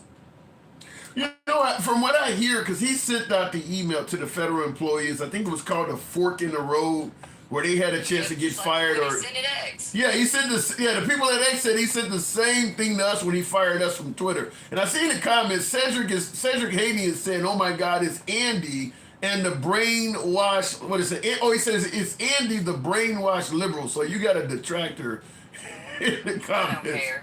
Yeah, but you're right. He said the same termination. What do you call it? Subject line to the people at Twitter. Fork in the road. Well, plus, just like in his company, he's got lawsuits because he told them, hey, you know, I'll give you a severance pay, whatever. Then he just broke those contracts. Just like, that's why nobody trusts him in the government now. They're watching the same thing that happened at X happen in the government. They're like, oh, no. Yeah, I can't imagine. The agencies that that he's going after, like the USAID, they contract with our farmers to feed those people. So those contracts hurt our farmers as soon as they were canceled. Not only that, it's our soft power. You know, the things we use to actually make us look good since we go around doing so much other hand shit. And they were investigating Elon. Yeah. Everybody that was investigating over Ukraine. Yeah, everybody that were investigating Elon has a bullseye on their back. That's why I said it doesn't look like you're just saving the taxpayers' money. It looked like you're settling scores when you're doing it. I mean, the fact that so many people that you had beef with are getting fired, there's no way that's just happening through natural movement. You're targeting people. Yeah, because there's absolutely no reason to get rid of the consumer protection Fine, yeah. agency for the banks. Like, Yeah. that's just insane. They returned $1 billion back to the U.S. people. I heard that they're now. DEI crap, Mr. White Privileged Male. Oh Lord, let me tell you. He's a pilot. He's a pilot. And other minorities are still breaking glass ceilings. It's because those jobs were never ever available to us. Because pale mediocre males think that they are the best at everything. Realistically, they can't even multitask well. Pale mediocre they're not the males. obvious choice. It's like they're going after the chief of police chief of fire department in California. But if you go read her resume, shit, I dare you find a guy that looks that good. How the hell do they know she's a lesbian? I hate that even came out because they're saying that she got the gig because she's a lesbian out there as a fire chief or whatever. How the hell do they even know that? I have no idea. I don't think they do. I'm not sure. But I do know I went and read her resume. It's quite extensive, quite impressive. And I'm not sure that, they understand how wildfires in California work either. I've never heard one of them say, hey, you shouldn't rebuild your house in the same place a hurricane took it out 4 times in a row. I've never heard them say that. Yeah, I didn't see anything other than the fact people did not. Hypocrites. Yeah, people didn't like her because she's a member of the LGBTQ. But I don't see where she didn't have the credentials, just like you're stating. So I didn't see. But in the comments, real quick, I guess this is meant to me, you, and many others. Chris, I think it says. I can't pronounce it, but anyway, he says to every Democrat, Donald J. Trump is your president now. Now that the tables have turned, you all cannot stop bleeding like a wounded donkey. Are you bleeding, Andy? Are you bleeding? No, but people in my state will be because, the cuts to the NIH ended $400 million worth of funding to UAB Hospital, which is one of the premier cancer hospitals in the country. So cancer research just stopped. Yeah, I'm hearing a lot of it. And that's in Alabama, your state, so a lot of them are MAGA, and they're going to get hurt by this. Right. That's why I'm bringing this up to him. That $100 for the poor people, that don't go to me. But, over in Huntsville where all these people are getting their power bill made, that's not going to affect me. But it's going to hurt them because it took it right out of their account. But you know something I'm noticing though? You know something I'm noticing is that a lot of MAGA, even the ones that are negatively affected by some of Trump and Elon's movements, they're all still saying that they're happy he's making these moves and they would still vote for him. I've had one of my callers said he knows somebody that's possibly about to be fired, and the guy said I would still vote for him. Yeah, sure he would. And if that same thing happened under a Democrat, he would lose his mind and call them every dirty name in the book. It's their bias is incredible. They can't even look at anything other than their news because they're so fragile they break. Damn. I'm sure Fox and them did them a favor with that. The fact that they can't take any press back on it at all, they just lose their mind, that's insane to me. Yeah, I was watching Fox today, and I ended up, and I love Fox, but I'm like, damn, how many times can you show Trump at the Daytona? Like, man, I mean, look, it was cool that he came there, but like every segment they showed Trump with the beast on the track. Like, man, like this is just cheerleading at this point. What happened to us saving money? We're cutting programs that are, $20 million budget, but yet Trump spent $20 million in one clip at the Super Bowl. God knows what he spent at the race. I mean, where is their energy for that? Because I don't seem to see any. And not that diversity in the workplace actually helps the workplace. I want to hit on that real quick. Because when you have a bunch of pale males, their creativity is not, they're all going to think in the same box. It's just like when they added women to the military. Women gave the military the ability to go into these, little villages and stuff, and women broke the barrier to get them to give us intel. Yep. That was the first time they'd been done. It's interesting you would say that. Military. It's interesting you would say that because I feel the same way about the police. I get that women are biologically weaker, and many folks think that makes them not as good as police officers. But as you're pointing out in war zones, their de-escalation tactics are often better than men. So as opposed to them having to need the brute strength, sometimes they're able to calm down shit that, and prevent shit from happening to begin with. And it even helps in the fact that sometimes our enemies are not willing to unalive a woman. That's been proven. And that's the same code on it. They're not as willing to pull off that first round. And that's the same. That's kind of the same code on the street too. A lot of gangbangers and things like that won't pull the same drama with a woman as they would with a male officer. Right. So see, I mean, there are ways that it helps. Plus, women, if you go look at our brains, when you ask men to do two tasks. Come on! Don't get sexist on me. Scientifically proven. No. Proven. Women multitask better because our brains actually weave together to do the job. You lost me. That's some sexist sounding shit. I'm sorry that I can prove something scientifically y'all don't like. Not to mention, Elon's like, we're going to Mars. Why? What is the benefit of us going to Mars? Don't say There's that. A benefit in us Don't say that. Don't say that. Look. There's a benefit in us having a base up there to keep more asteroids from popping us, because we have one looking down the barrel at us in 2032. I gotta disagree with you. If Elon can send us to Mars, I'm down with that. I don't know what the benefit of it is yet, but getting us that far out into space, I'm sure benefits will come out of that. You don't know what kind of minerals you'll find. You want to trust Elon, who has already broken a contract with us over Ukraine to be in control of our complete, off-planet deals. Because what if he gets mad at us? If you believe in climate change, you might want to take into consideration maybe finding another planet ain't a bad idea. This one might not be around. Mars. Wait. When you think about the planets in correlation to the sun, what is it? It's pretty damn close. It gets a little warm there. I get it. I don't think he thought. See, my problem with Elon is he's got lots of ambition, but his follow through ain't great, and his execution is worse. I can't. I'm not gonna hate on space exploration. I just not. I don't know if you get on Mars. Look at all his companies. I'm not talking about how the space exploration. I'm talking about go look at how all his companies are run. Look at the complaints from his employees. Like, there's a whole Reddit just of his employees talking about, if you don't come to work on Saturday, you better not show up for work on Sunday, because Elon expects you to work 7 days a week while he does whatever he wants, because he doesn't consider us as important as him.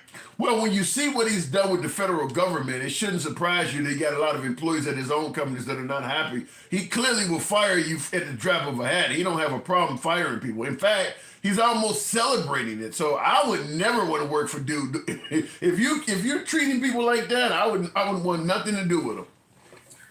Well, I mean, he told them, too, with the H-1B1 visas, hey, everybody, there are 346 of you in here.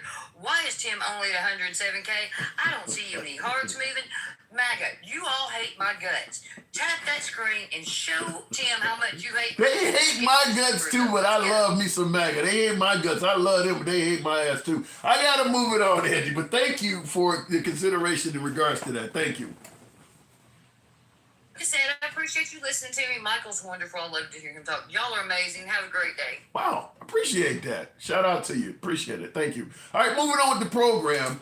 You guys know what we always say. We are MAGA friendly, always have been, always will be. We don't block, ban, or censor anyone. As I told Andy, they don't. MAGA gives me the third degree as well, but nevertheless, I always enjoy a dissenting opinion. So listen, if you don't like my politics, feel free to criticize them throughout the comments. You may have some shit right, and I may be wrong. So I don't mind the criticism. My skin is thicker than an alligator without lotion. You know what I always say. So tap the screen as she stated, and get your boy up to about 120,000. I do appreciate you folks that are showing the program some love. I'll go ahead and continue on with the next caller. You can't beat Trump. Ha, ha, ha. No, we can't. Who that says? John, I can't see the rest of John something Kerry, but no, I think Trump is living up to his promise that if you elect him, you're going to get tired of winning. But here's my take on this before I go to the next caller. I think the bar to satisfy MAGA has already been reached, meaning that as long as you're sticking it to the libs, rolling back the progress of the transgender in particular, but LGBTQ, I think the rest of those letters are going to be dealing with some issues coming up soon too, but rolling back the progress of the LGBTQ community, getting rid of DEI, CRT, Black History Month and all that shit, I think, and sticking it to the libs, I think Trump has already, he's already crossed the threshold in regards to MAGA for what designates a successful presidency. That's all I think. I think that even if the price of eggs and groceries does not come down at all, if inflation does not move at all, I believe that he's already crossed the threshold for what is considered to be a successful presidency, at least with MAGA.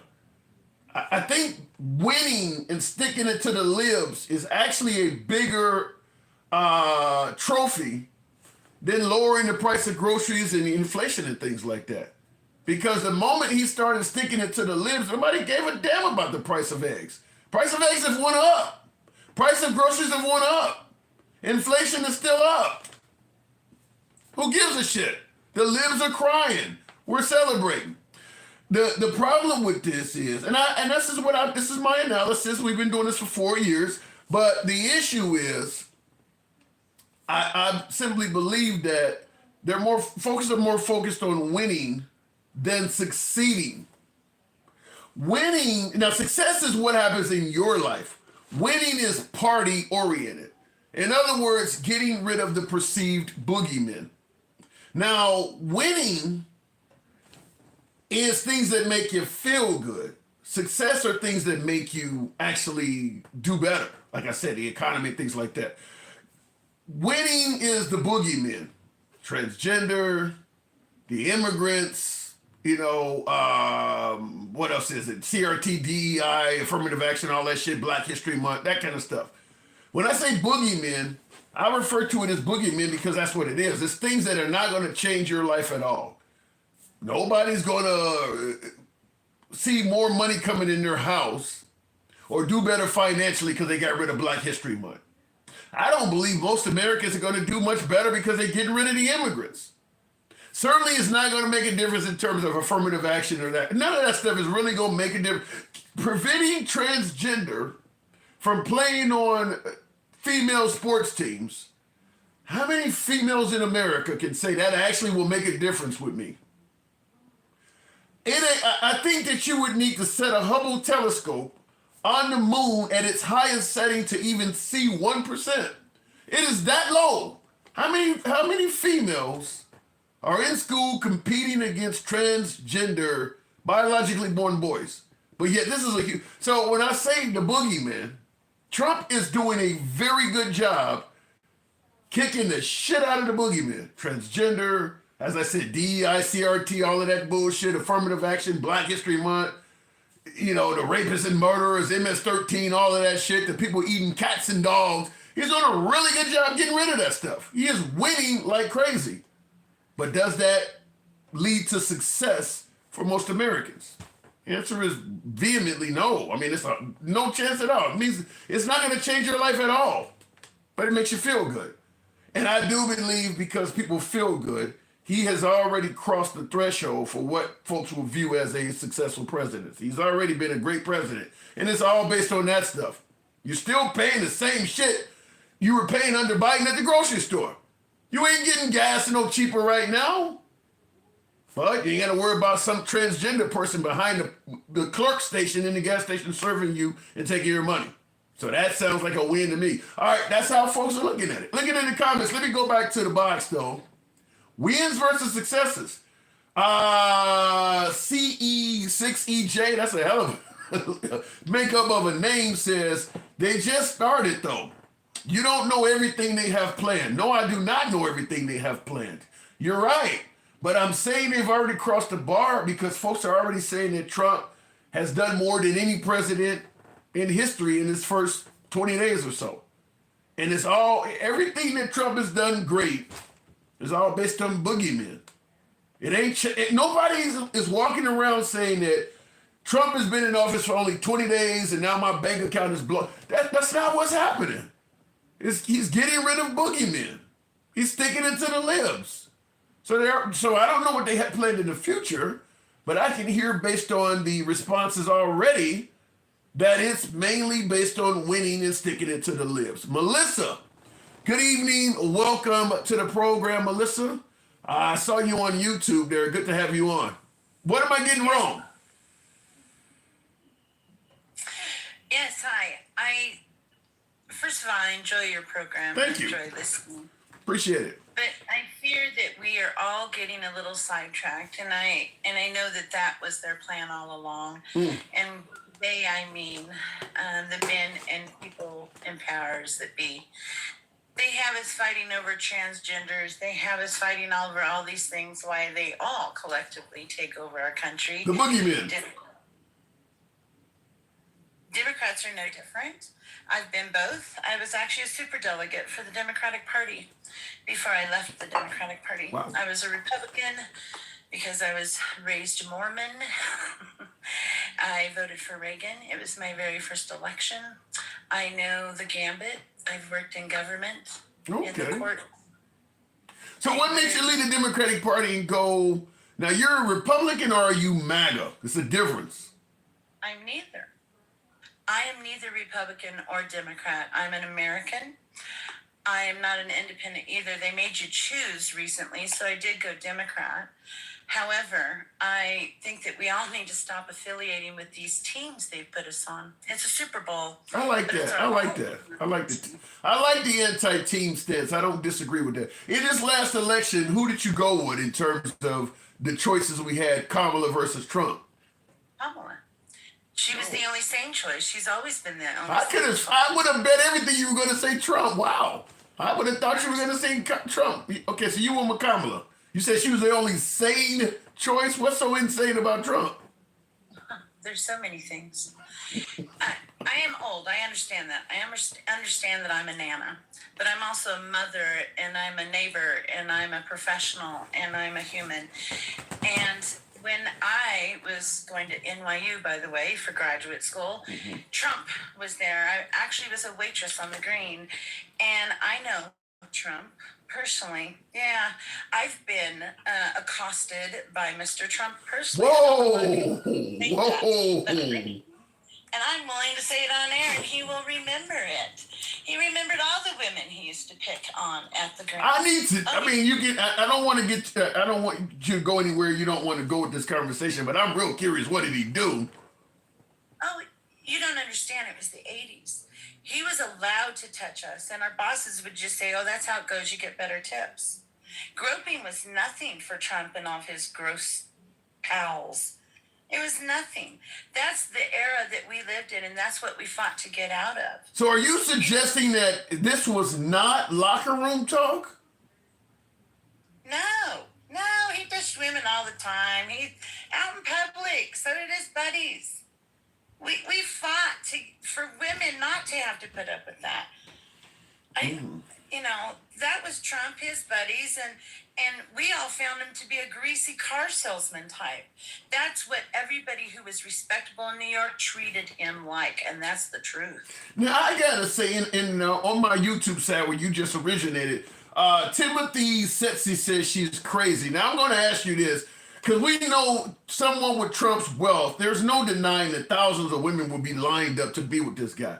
Now, how do you, because you're saying that he's touching and groping people. Are you sure these were not groupies that were glad to be touched? I don't understand. This is back in the 80s. When I was at NYU at grad school, this is who he was. He is a joke. He always has been. What you guys are missing is it's not Trump. It's all the people behind him. He is their pigeon. He is their tool. Yes, he's outlandish. Yes, he wants all these things. He wants to sell our country to Russia. Everybody knows it. He is here to gain for himself. I got something that was said today that I think really works in Trump's favor, because you're saying that Trump wants to sell our country to Russia. Zelensky himself said he thinks that Putin is scared of President Trump. That doesn't sound like Trump needs to sell us to Russia. It sounds like Russia needs to beware of Trump. Have you watched Russian television lately? I wouldn't understand any it. of their TikToks or any of their YouTubes? No. Go invest yourself in watching what other nations are doing and have been doing for a long time. No, there's TikToks, live TikToks and YouTubes of these families watching him on TV mock Trump. Call him horrible names. Call United States weak and how stupid we are and how vulnerable we are because we believe people like him. Well, I know that they put Melania Trump on Russian TV in some of her delicate positions. So I know that happened. Oh yeah, but he's still to this day.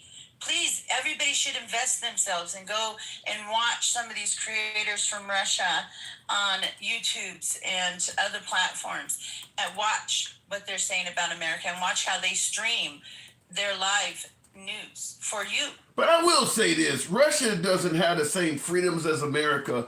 Russian TV is almost like state TV, so just because it's on their television doesn't necessarily mean it's true. They feed their people a lot of propaganda. You would agree with that, wouldn't you? I do, and I found a couple channels that somehow get away with that. They are family channels, but they still, and how they communicate, because they have friends, a lot of friends in America, and they want to come here someday just to visit. They love Russia, but they, in a very polite and safe way, know that what Putin has there is not right, and the American dream is what they want for their country, and it comes through quite well. And so they're telling us this is what is actually happening. But you do believe that Trump wants to sell us out to Russia? Well, of course he does. Why? Why would he want to do that? He's in it for the game. He's told you guys that all along. But he's going to die, so it doesn't matter. He's old, oh, come on. We all die. I'm going to die. Yeah, but this, I get that we all die. I get that he's old, but when you look at the stamina and endurance of Trump, he's probably more active than Betty White was at this point in her age. He don't look like he's going to die anytime soon. I disagree. Really? And I don't think he's as healthy as he puts on, and I just disagree. However, what we're not looking at is he is in his 80s, and we do need to worry about the future, and everybody's caught up in what Trump's doing. You need to worry about the people who are behind him and sponsoring all this and are hoping to come up in his wings, who he's putting in place to do so.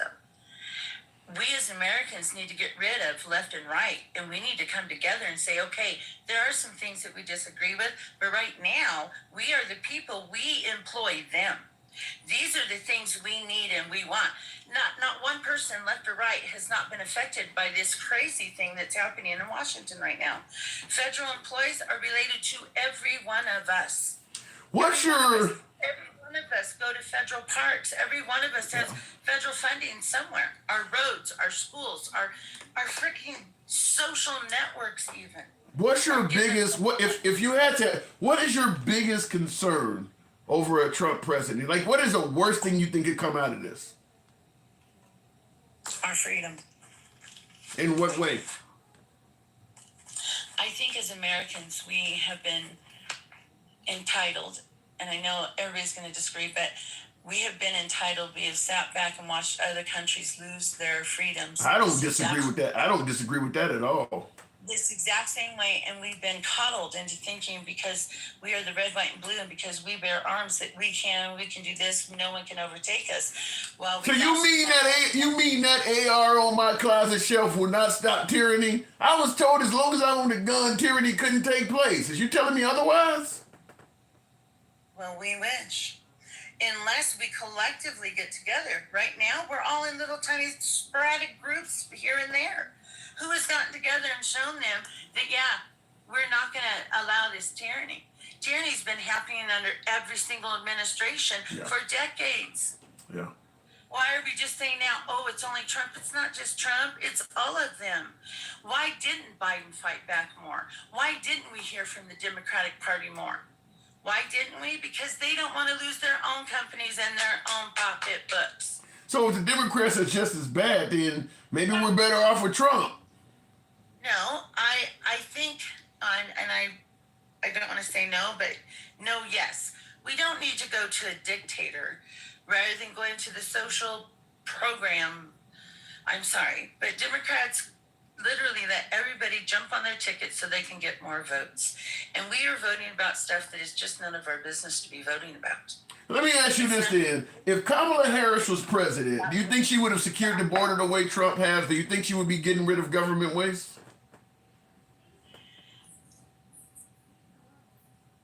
Well, because it's been such sources of contention, I think there would be action towards it. But no, I don't think we would have been seeing a completion of anything. I think that we would have been seeing a start, but we see starts to every single action that we've wanted done for every single decade I've been on this earth. Every single term they've said, this is what we're going to do. The American people want this. And they're like, okay, they go in there and they start it and they do nothing else. Would she have been able to unify us a little bit more? Yes. Yes, because she's not speaking in hate rhetoric every single day, and neither are her people that work for her. All right, I gotta move it on, but before I let you go, people are gonna want you to explain or elaborate. How is Trump speaking in hate rhetoric? You need to elaborate on that. Well, he's conditioned everybody. That's why they're so. Well, what's wrong? What's wrong with this? How about brown jobs? Black jobs? No. He said to the American people, "I'm going to get back your brown jobs." Oh, so now he's talking about. I never heard. He's talking about brown jobs too. Oh yes, please look it up. You'll see the video. Wow. And some of this is past, some of it's present. But right now, all the people who were benefited from social dollars that taken away, him and Elon have determined that they were a waste of the population anyway. They were pathetic users. Jeez. I know a lot of Republicans that use federal funds. A lot. What are they, 3/5 of an employee? I got to move it on, Melissa. Thank you for coming through. Thank you. Good Bye-bye. talk. Always. Thank you. All right, looking in the comments. Wow, that's crazy. Man, I want to play a quick clip before we move on, because this is what I was talking about, and I was able to find this. I haven't heard it, so as I always state, you're going to be hearing this for the first time with me, but I think I know what's on it. Now, this is Zelensky, president of Ukraine or leader of Ukraine, Now, most of us know he speaks with an accent. Obviously, English is not his mother tongue, but we'll see if we can make out what he's saying. Did you tell, as was reported, President Trump, that Putin is only doing this and agreeing to talks because he's afraid of Trump? Did you tell him that? Yes.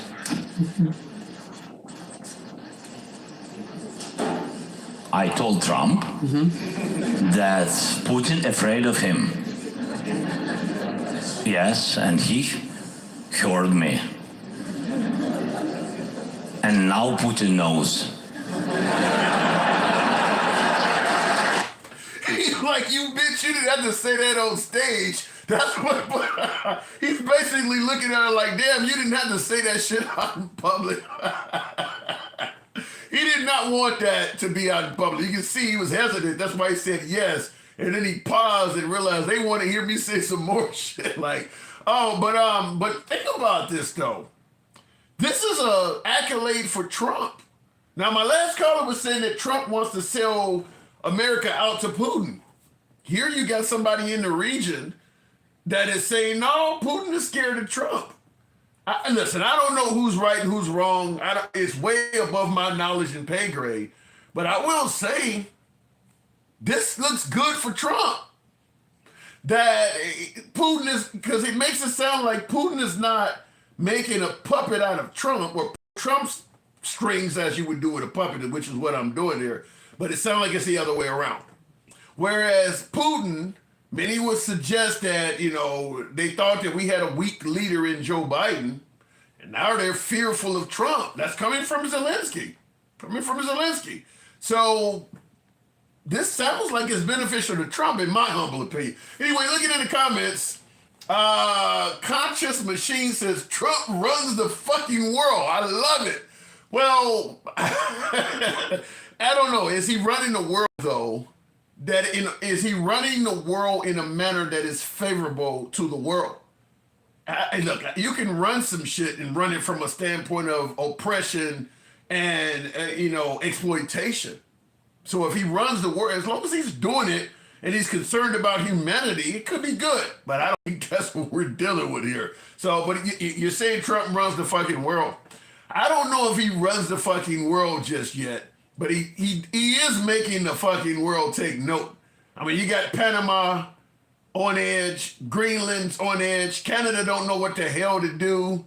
He's in control of Gaza, even above and beyond. Even Netanyahu was like, what the fuck? This was my war. I was gonna eat that. How do you just show up to the restaurant and take some shit off my plate? Gaza is yours all of a sudden? So I'm not gonna say he runs the fucking world, but I will say he is trying to. Looking at all of the shit that's coming out. Now, it's not on this clip here. And I'll ask you guys to tap the screen. You guys have been doing wonderful on tapping the screen. And for you folks on YouTube, if you like this type of open dialogue from all sides of the aisle, I'm going to ask that you subscribe and follow the program as well.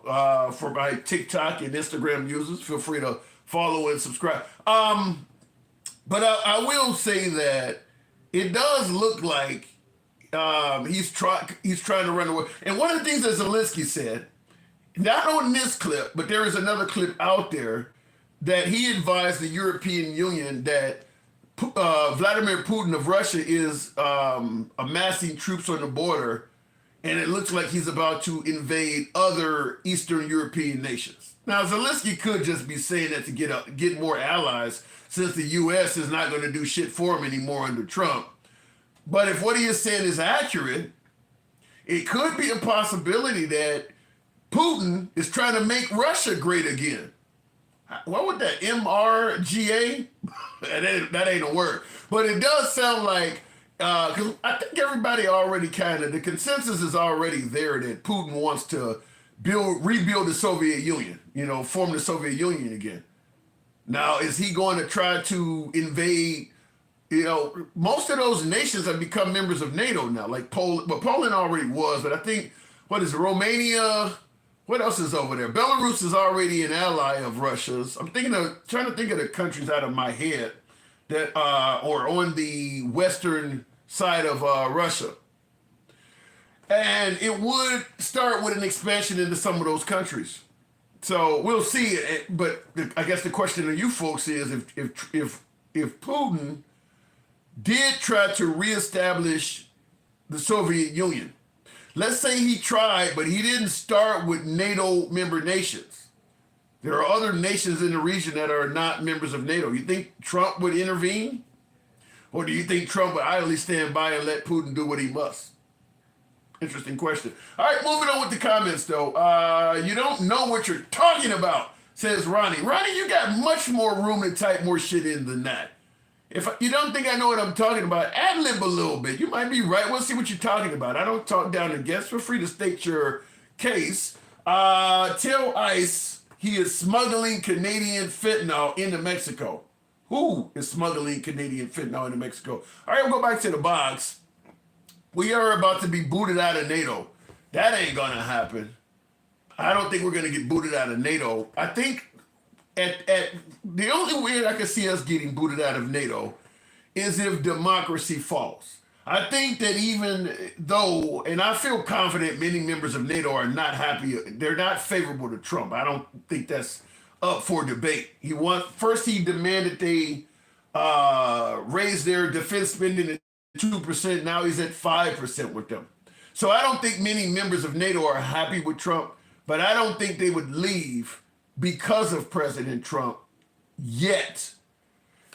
According to our law that they are aware of, the way our country is set up right now, to quote Kevin Hart, the way my bank account is set up, Trump has to leave by 2028. So the belief would be we can weather the storm. Big dog, yeah! I saw the hat you put on Zelensky. He likes that. I will say that as opposed to leaving NATO, and thank you for the sub, Melissa, appreciate that. Thank you very much. You would try to endure the remaining 3 years or so of Trump. I don't like him in office, it might be the response, but listen, the United States, flips over every 4 years, and this guy can only be president until 2028. So let's just, hope for the best, prepare for the worst, and try to ride out the storm. So I don't think they would get out of NATO within the next 3 years or so. Now, if for some reason America suddenly decides that Trump is so great he deserves a second term, then you might see it. If all of a sudden America decides, even though we're a train, we're going to go off the rails and try driving a train on the highway, that might be when you'll see some of our allies start making different decisions. But right now they're looking at it like, no matter what he does, we only got 4 years and this guy is out of here. So we'll see what happens with that. I love Trump. Old, sweaty, saggy, shit-covered ass, says Easy 8. Damn. It says, I love Trump's old, sweaty, saggy, shit-covered ass. Oh, my Lord. All right, moving on with the program. Uncle Silk, I think that says, will make that happen on Instagram. By the way, we're on Instagram and TikTok. That's where my callers are coming in, and I appreciate you folks that are tuned in on YouTube. You could be anywhere you want. It's always a pleasure having you here with yours truly for the evening. A lot can happen, saying Elon 2028. Yeah, if we all of a sudden put Elon behind the helm, then America is a whole different country. Because officially Elon Musk cannot be president. He's not a natural born American citizen. I will tell you this, if Trump suggested that Elon would be the next best commander-in-chief, and it was put up before a vote, I think there has to be 2/3. I mean, there has to be a lot of Democrats involved in that. But as far as the Republican Party, they would be behind that. I just don't see, right or wrong, maybe you favor Trump, maybe you disagree with Trump, but I think we all can agree. There's not much Republican resistance for Trump. Not much Republican. I don't care what he does. PF, appreciate the hat, mustache, PF Ranch. Yeah, let me go back to the box. I don't know what happened with my last caller on Instagram. We'll try to make it happen again. We'll bring up another guest and make it happen. Takesha, good evening. They tried to say Obama wasn't either and Kamala wasn't. Well, Big Dog, as I stated on the program, if you're a person of color, they're going to otherize the hell out of you. 4 people of color have tried to run in our lifetime, that being Obama, Kamala Harris, Nikki Haley, and Vivek Ramaswamy, and each one of them, their race and their country of ancestry came into play. And the right is big fans of Vivek. They were big fans of Nikki Haley as well, but she suddenly turned into Nimrata. Obviously, Kamala Harris became Jamaican and Indian, and Barack Obama somehow was originating from Kenya. So if you're a person of color, that's going to be, it's going to be a problem if you run for president. Left or right, doesn't matter what side you're on. Because Nikki Haley was a well-respected Republican until she tried to run for president, and then she became Nimrata, the bird brain. My last guest did not come up. We'll try another guest. Moving on with the program. Travelman, good evening, or welcome to the show. See Black Way, what does that say? See Black Way to Mediterranean, may you learn. Now, I don't know what you're saying there, Fernando. Travelman, good evening. Hey, Tim, how you doing? You know what I always say, hanging around like Jesse Jackson at a Klan meeting. So, what is going on? I mean, does he control the purse strings? Is he our next guy? Oh, well, yeah. Well, you said you was on that live the other day when they kicked me off. I was on. Yeah. What were we discussing? I can't remember. I like to go on MAGA live. They were talking about go out and look on Doe's website. I said, well, they can spend it any way they want, and then they kicked me off. Yeah. But they didn't kick you off. They took TikTok took down that whole live. You didn't get kicked off. Yeah, we all got kicked off. Oh, okay. Elon. Only reason Elon is there, and we talked about this before, is because he spent almost $300 million. That's why he's no disagreement from me at all. He clearly, if Elon Musk did not make that huge campaign contribution to Trump, let's say he only donated $1 million, he wouldn't be where he's at. I 100% agree with that. I 100% agree with that. Exactly. And, they're going through this thing here, and with the FAA, they're firing to support people. Okay. Do you think he may be some way, somehow, maybe through backdoor, but all the terminations, possibly responsible for all of the aircraft mishaps? No. Okay. No. Fair enough. He's firing the support staff. Right. Okay. And so my belief on that is my last job, I worked and I traveled all over the world, and I did major projects in the U.S. And it was about 30 or 45 of us network engineers. And the reason that we were able to do what we did is because of the support staff that we had. So right now, it seems as though they're getting rid of a lot of support people, and that's going to come back and it's going to bite us. Is that waste, as they would suggest? No. If you call pretty much any government agency, and they would tell you that they're understaffed. Right? Okay. I sent a document, I'm retired military, I sent a document to DFAS. They told me to check back in 30 days and make sure they received it. Then when I checked back in 30 days, they told me, okay, we're going to process it. It should be ready in 4 or 5 months. Damn. And I was like, 4 or 5 months. He said, yes, we are extremely understaffed. And it took that long. And that's the military. So they're already understaffed before he started making these cuts. Yes. Where do you think, if you had to speculate, where do you think that back in the day, they used to say when you cut your fingernails, or you cut it down to the quick, where you cut your fingernails so low it started bleeding. Where in the government do you see where they may be making cuts so low they cutting it down to the quick? In other words, you're cutting skin. That ain't fingernail no more. You're cutting where you don't have room to cut. Can you see any department out there where they may be doing that? Well, I don't know all of government, but I will say this. We have, and we spoke about this before. Back when Reagan was president, it was about 2.5 or 6 million government workers when Reagan was president. Okay. And there was, and the population of the U.S. was about 250 million.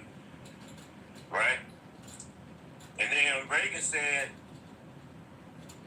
the most terrible, most frightening words is, I'm from the government. And I'm here to help. Yeah. Yep. And ever since then, they have been demonizing government workers, right? So you fast forward to today, and there are, about 3 million or less government workers. So it's only increased a couple 100,000. Even though the population has grown probably about 40, 50%. Yeah. 340-something million people. Right. So you got 3 million people providing services to 340 million people, right? They have trashed the IRS. So, if you call them, you might be on the phone forever. That might be a good thing since April 15th is around the corner. I ain't got to worry about them chasing my ass. You ain't got enough people to do it. So that is true. Yeah, that might be a good cut. Why don't you go cut some more of them IRS guys? But it's not just IRS. It's also Social Security. It's also DHS. Yeah. I just saw you laid off 400 people with DHS. They're laying these people off, and basically, they don't know what the hell they're doing. Remember the old phrase? You ain't heard it in a while because there's so much competition now for the phrase. But remember the old phrase "going postal"? They don't use it anymore now because it would be called going elementary school, going high school, going grocery shopping. But can you see that possibly happening here? Well, they jacked up the postal service. The reason the postal service is in the financial condition that it is because and they don't even do this in the private sector. They had to put in X amount of years into their retirement fund. By law, that's what Congress did to the postal service. And that's why they're always jacked up financially.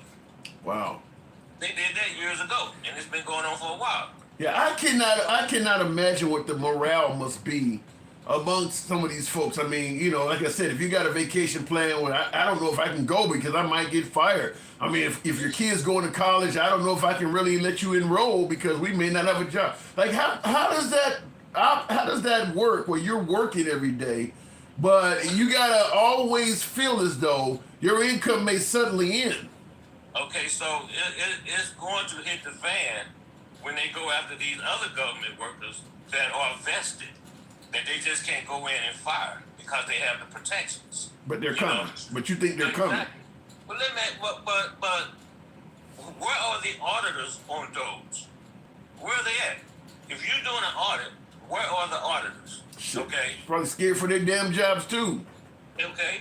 Where are the people with the expertise?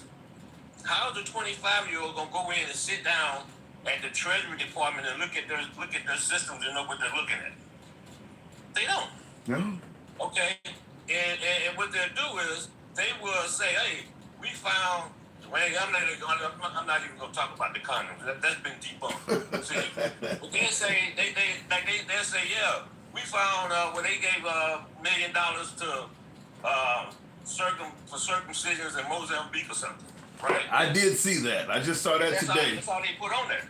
But then, in the whole context, it's like it's part of the overall medical package that goes down there, and it's all related to HIV prevention and all kind of stuff like that. It's not just specifically for that. Right. But that's all they put up there because that would get people riled up.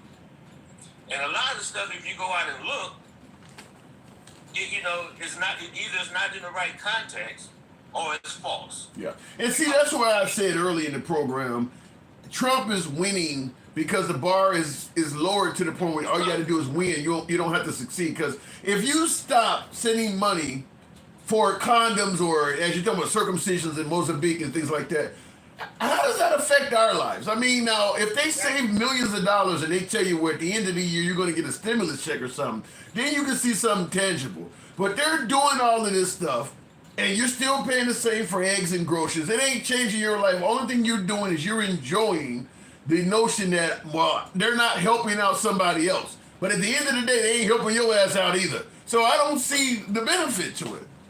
But check this out, okay? So USA, they did $40 billion, right? Yeah. And how much have they claimed to have recovered? About 100 million, 200 million? It changes from day to day. Okay, they have basically destroyed what took 60 years to build. They have destroyed it in a week. Do you think it's permanent? Permanent damage? Yeah. It's permanent. Some of it we might get back, and some of it we won't. It's just like China. When he put the tariffs on China last time he was in office, China went down to Brazil, Costa Rica. They went to other places to get the stuff that they needed. And that never comes back. Yeah, we might get some of it back. Right. But we gave the farmers $36 billion last time he was in office. And what did they do? They turned around and voted for him again. We said we gave who $36 billion? The farmers. Oh, yeah. The farmers overwhelmingly are MAGA. They you know. And they turned around and voted for him again. And then what did he do?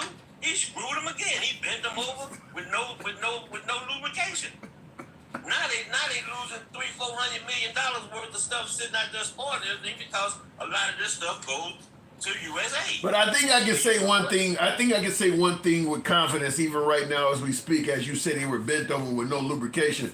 If there was an election today between Kamala Harris and Trump, those same farmers would vote for Trump again. They'll vote for him again. Yep. And you know what? He'll bend them over again. Well, maybe Ano ain't that bad. Maybe I guess if you're a farmer, Ano ain't that bad. We are in the USA reality TV show. That's what we're in right now. And you get a different script every day. Okay? Wow. And the reality show is, I'm going to go to the Super Bowl. Okay? I'm going to go down to so-and-so. To the Daytona. I'm going to go to Capital One. Who the hell signed executive orders at a convention center? But that's why that's why they like Trump though. Is he's always working, he's always willing to talk to the camera. I mean, he does do some cool shit compared to Biden. And it's to distract everybody while they're doing damage to the damn country. Well, you know? I mean, some people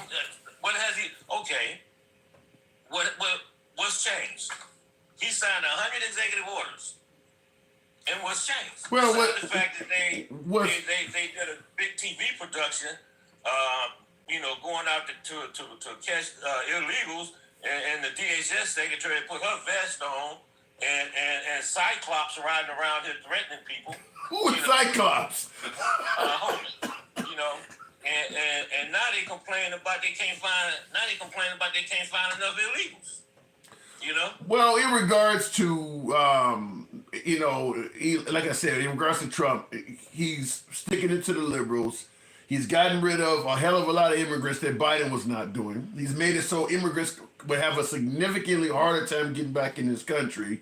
The gains of the transgender community have been almost rolled back to nothing. Women no longer have the right to choose. Black History Month, CRT, and all that shit he's winning. That's what they like. Even though none of that stuff makes a damn bit of difference in their lives, it is sticking it to the left and the progressives, and that's what they've always wanted. So you can't hate on them for they're happy they're getting what they wanted.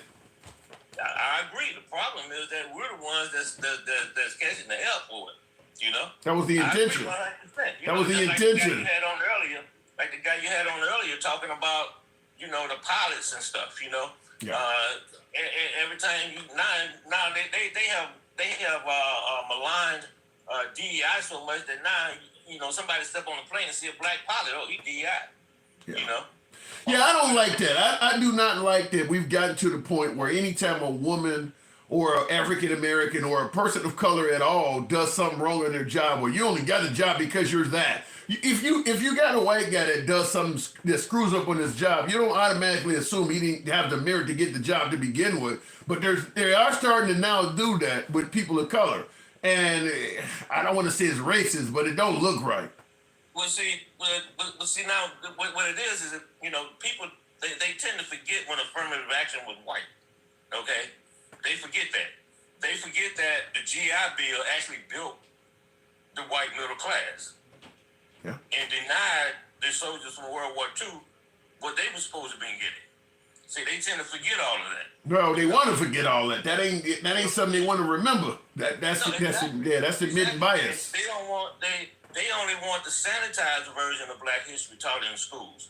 They only want Martin Luther King, show a little bit about Malcolm X, Harriet Tubman. That's what they want. Okay? They don't want to talk about, the 1700 lynchings that took place. Okay? And it was a public spectacle where they had picnic baskets and stuff, and the whole family came out. And we're not talking in the 1800s. We're talking 1940, 1945, 1947. Okay, that when you was born, I was born in 1958. Black folks couldn't. We had to get another amendment to vote, even though we already had a constitutional amendment to vote. They had to pass a voting rights bill for us to vote. No, this wasn't that long ago. Well, the belief is if you go in school and you start teaching that stuff, you might make some white kids uncomfortable. So. Well, you know what? Black kids been uncomfortable their whole life. When I went to the Marine Corps, the area I stayed in, I think I told you this before, they had a KKK meeting in the barracks. When I was in the Marine Corps. Do you think any of that is still in the military? The military is a reflection of society. So Good point. only now they call themselves part of the militia, or as I call them, the buffet brigade, because most of them fat out of shape and ain't gonna do a damn thing. Let me ask you this now, with the way Trump is doing some of this stuff. Do you think this could lead to any reduction in people of color wanting to enlist to begin with? No. And the reason I'm asking that is because his claim to fame the first time was there was no new wars under President Trump. He is threatening so many countries at the same time. Do you think that he will escape this second administration with no new military conflicts? Something might happen. We're due for something to happen, but that's not going to affect whether or not young black women or guys enlisted in the military. Black folks have always enlisted in the military. Go all the way back to World War I, World War II, when they ain't even want us with the Yeah, but back in them days, the military gave us hope, gave us a job. You don't necessarily need that now. Yeah, but they treat us like dirt. Right. Right.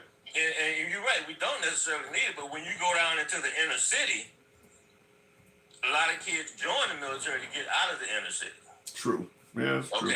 Because of the educational system, they're lagging on that or whatever. They might think that they're not ready to go to college, and so they go to the military. But yeah, if you start getting rid of DEI and some of this shit, it guarantees you a decent job when you get out. I mean, just like, I think about when my grandfather fought in World War II. I mean, it didn't guarantee you much of a career when you got out. It didn't. Matter of fact, it was worse. Yeah. And so that's what they had. That's what the civil rights movement came about. But all this racial stuff. Part of it is just the fact that number one, this is not the '60s. And so black folks not gonna stand for that BS that they gave then. And the second part is you get all this whining. Trump is number one big grievance. Basically a wasted hunk of protoplasm, because all he does is you said a waste of what? A wasted hunk of protoplasm. I mean, he signed a lot of executive orders. Outside of the illegal immigrants, and the total disruption of government, what else? Well, like I said, he stopped the advances of the transgender community. You mentioned illegal immigrants. That's actually a pretty big one, by the way, securing the border. That's actually big. That means that could end up... The transgender thing is a deflection. Yeah, the transgender thing is of no value in my opinion. I mean, that's just something that's the latest in the culture war. Yeah, that's a boogeyman. They went from CRT to book banning to DEI to transgender. Well, I'll tell you something. That CRT, DEI, and affirmative action shit, that actually is big because if you get rid of the provisions to prevent people from discriminating, that will turn into some huge benefits, particularly for white males. To me, getting rid of DEI and all that, I definitely feel confident white males will benefit from that. Oh yeah, and all you got to do is take a look at the Voting Rights Act. Yeah. Remember back when the Roberts Court, when they gutted the Section 5, I think it is, of the Voting Rights Act, right? That where the states had to go to, they had to turn in their plan to the feds. And you go look at, once they gutted the Civil Right, the Voting Rights Act, they went right back to what they was doing. Look, they went Alabama, Tennessee. Yeah. And that's what would happen, and that's what's gonna happen. That's one reason why I always say, I gotta move it on from you, but I will say, that's one reason why I always say I never understand why people of color are promoting states' rights. The history of states' rights in America towards people of color is atrocious. The only way states' rights should ever make sense if you're a person of color is if you completely ignore all of history. If you just look at history, states' rights was horrible. So I don't know why there's so many people of color like, let's go back to states' rights. What the fuck is that? I give you the last word. Well, one last thing though, because everybody, we always talking about, everybody talking about this racial stuff and all this, that, and the other, right? And everybody got the same opportunity, right? Whatever. So this happened a couple of years ago. Put my house on the market, 6,000 square feet that I built. Totally wired, because I worked in IT, so the house was wired for everything. Voice, data, security, the whole 9 yards. 2 acres of land, 2,000 square foot patio, basement with the gym in it, the bar, the media room, the whole 9 yards. I really put the house on the market, and we were told, take everything down that will say a black family live here. I've seen studies about that if you go for an appraisal, being a person of color doesn't help you out at all. Exactly. Yeah. And I'm talking about 6,000 square feet, very expensive house. And that's what they told us. Even my first house that we sold, they told us the same thing. Take all the pictures down. So they can't think it was a black family living here. Wow. Well, like I said, I've brought up before that it happened to me when it came to, I used to own a number of properties in Chicago, and I thought I was doing great. Racism ended a long time ago. I'm living the American dream, and then I get a letter from a law firm like, you're part of a class action suit if you want to opt in, because, they said that Fifth Third Bank, you were part of their, you have a mortgage with Fifth Third Bank, and we've been able to show that they've been deliberately charging a higher interest rate to people of color, and you're one of them. And I had no clue. I mean, this is how it can go on and you not know. So I'm paying more interest for my loan simply because I'm black than somebody white. I didn't know. I was doing pretty good financially. So I had no reason to suspect this, and because we don't get access to the data, you never know that you're being mistreated. So they just did it. They just busted David Federal for the same thing. Wow. Yeah, David Federal. They're one of the largest credit unions. One quick thing, and then we go. So my wife, just like we used to do real estate, right? So we were buying some properties in St. Louis. So all they did, I traveled a lot, so they talked with my wife a lot. You couldn't tell on the phone what her nationality is. So all they're looking at is the paperwork, right? And they don't know if we black, white, or whatever, because we didn't check the box on there. I don't even know if it was on there, right? So we go to St. Louis, we walk in the door and say, yeah, this is hi, I'm Fred so-and-so, this is my wife, Cat so-and-so. And you should have seen the look on those people's faces. They never expected. When they realized we were black. Did you walk in there like the Joker? Where did they get a load of me? Exactly. And you should have seen the look. And we ended up having to leave that mortgage company because then they started throwing all kind of obstacles up. Wow. And this was, once again, we talking 2008, 2009. Yeah, mine was about 2004 or something like that when I found out. So it ain't 200 years ago. Somebody just put in there sound like you wasn't oppressed. Every black person not oppressed, okay? We are doing some things. We just have more obstacles than most people do. That's all. But we still overcome them. Travelman, good conversation. Thank you. Thank you. All right. Take care, man. You too. Moving on with the program. You can be. I don't view myself as being oppressed. I mean, I got 3 college degrees. I've lived a good life. I've been to every state in the union except Hawaii and Alaska. I've lived overseas. I've done well, but that don't mean I wasn't mistreated. I mean, like I said, I was able to show proof of it. You know, they talk about, well, you've had a black president or you got Oprah Winfrey. That doesn't mean it ended because one or two people got by. So it is what it is. But, you know, like I said, it's always going to be folks. Ferdy Gray says it best, in spite of. Continuing on, sounds like you weren't oppressed, you did well. Fancy's a friend of the program. Fancy's MAGA. Going back to the box, Ryan Russell. Good evening. Welcome to the show, Ryan. Would I care if someone is disabled? No one cares. But if your job is to use a jackhammer, then you better have arms. My comment section be on fire. Ryan, hopefully the box lets you come up. We'll give Ryan a chance to come. Oh my God. Using a jackhammer without arms. Oh my God. You know something?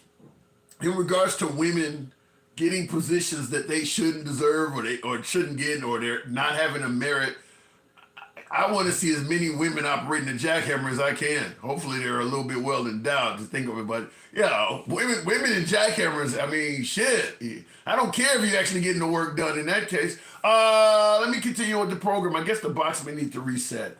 You stupid motherfucker. You fell for it, says Lewis.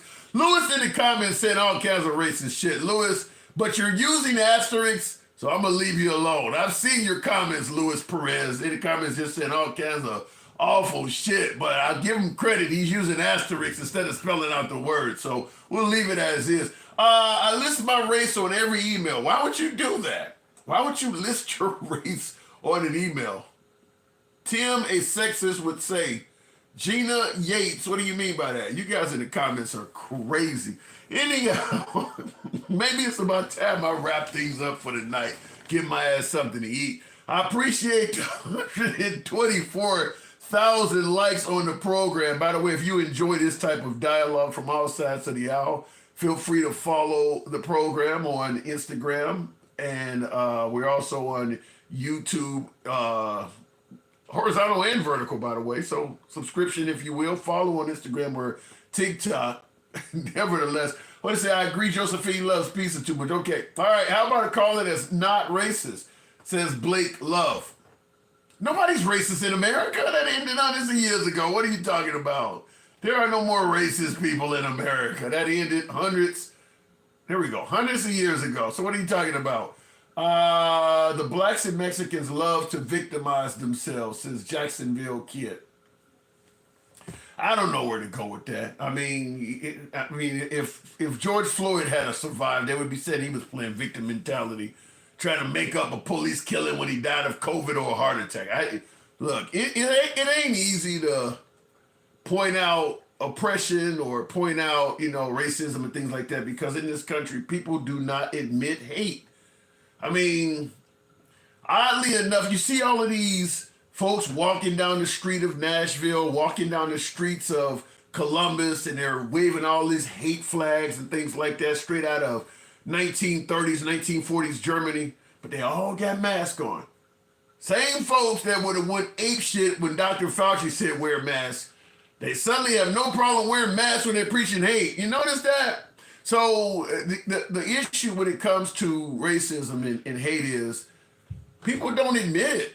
People deny it. I mean, most of the well-known hate groups throughout American history, they did not admit that they were hateful. They wore masks and covered themselves up. So if you wait for somebody to come out and admit they're racist, good luck for that. They're not gonna, think about how long this country operated from a standpoint of oppression and racism. And try to go back in history and imagine how many politicians were admitting it. Virtually none of them were. How many presidents admitted that they were racist or believed that one group was supreme over the other one? Most of them did not admit it. People don't admit it. They'll tell you a lie about it. Anyhow, I appreciate the 125,000 likes as always. It is your boy Tim, the handsome liberal.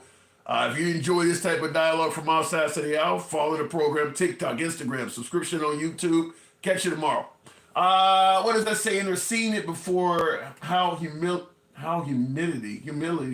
Mexican people never get called. I don't know what you're saying there, Gloria. Mexican people never get called by birth name, just the Mexicans. Don't know what that means.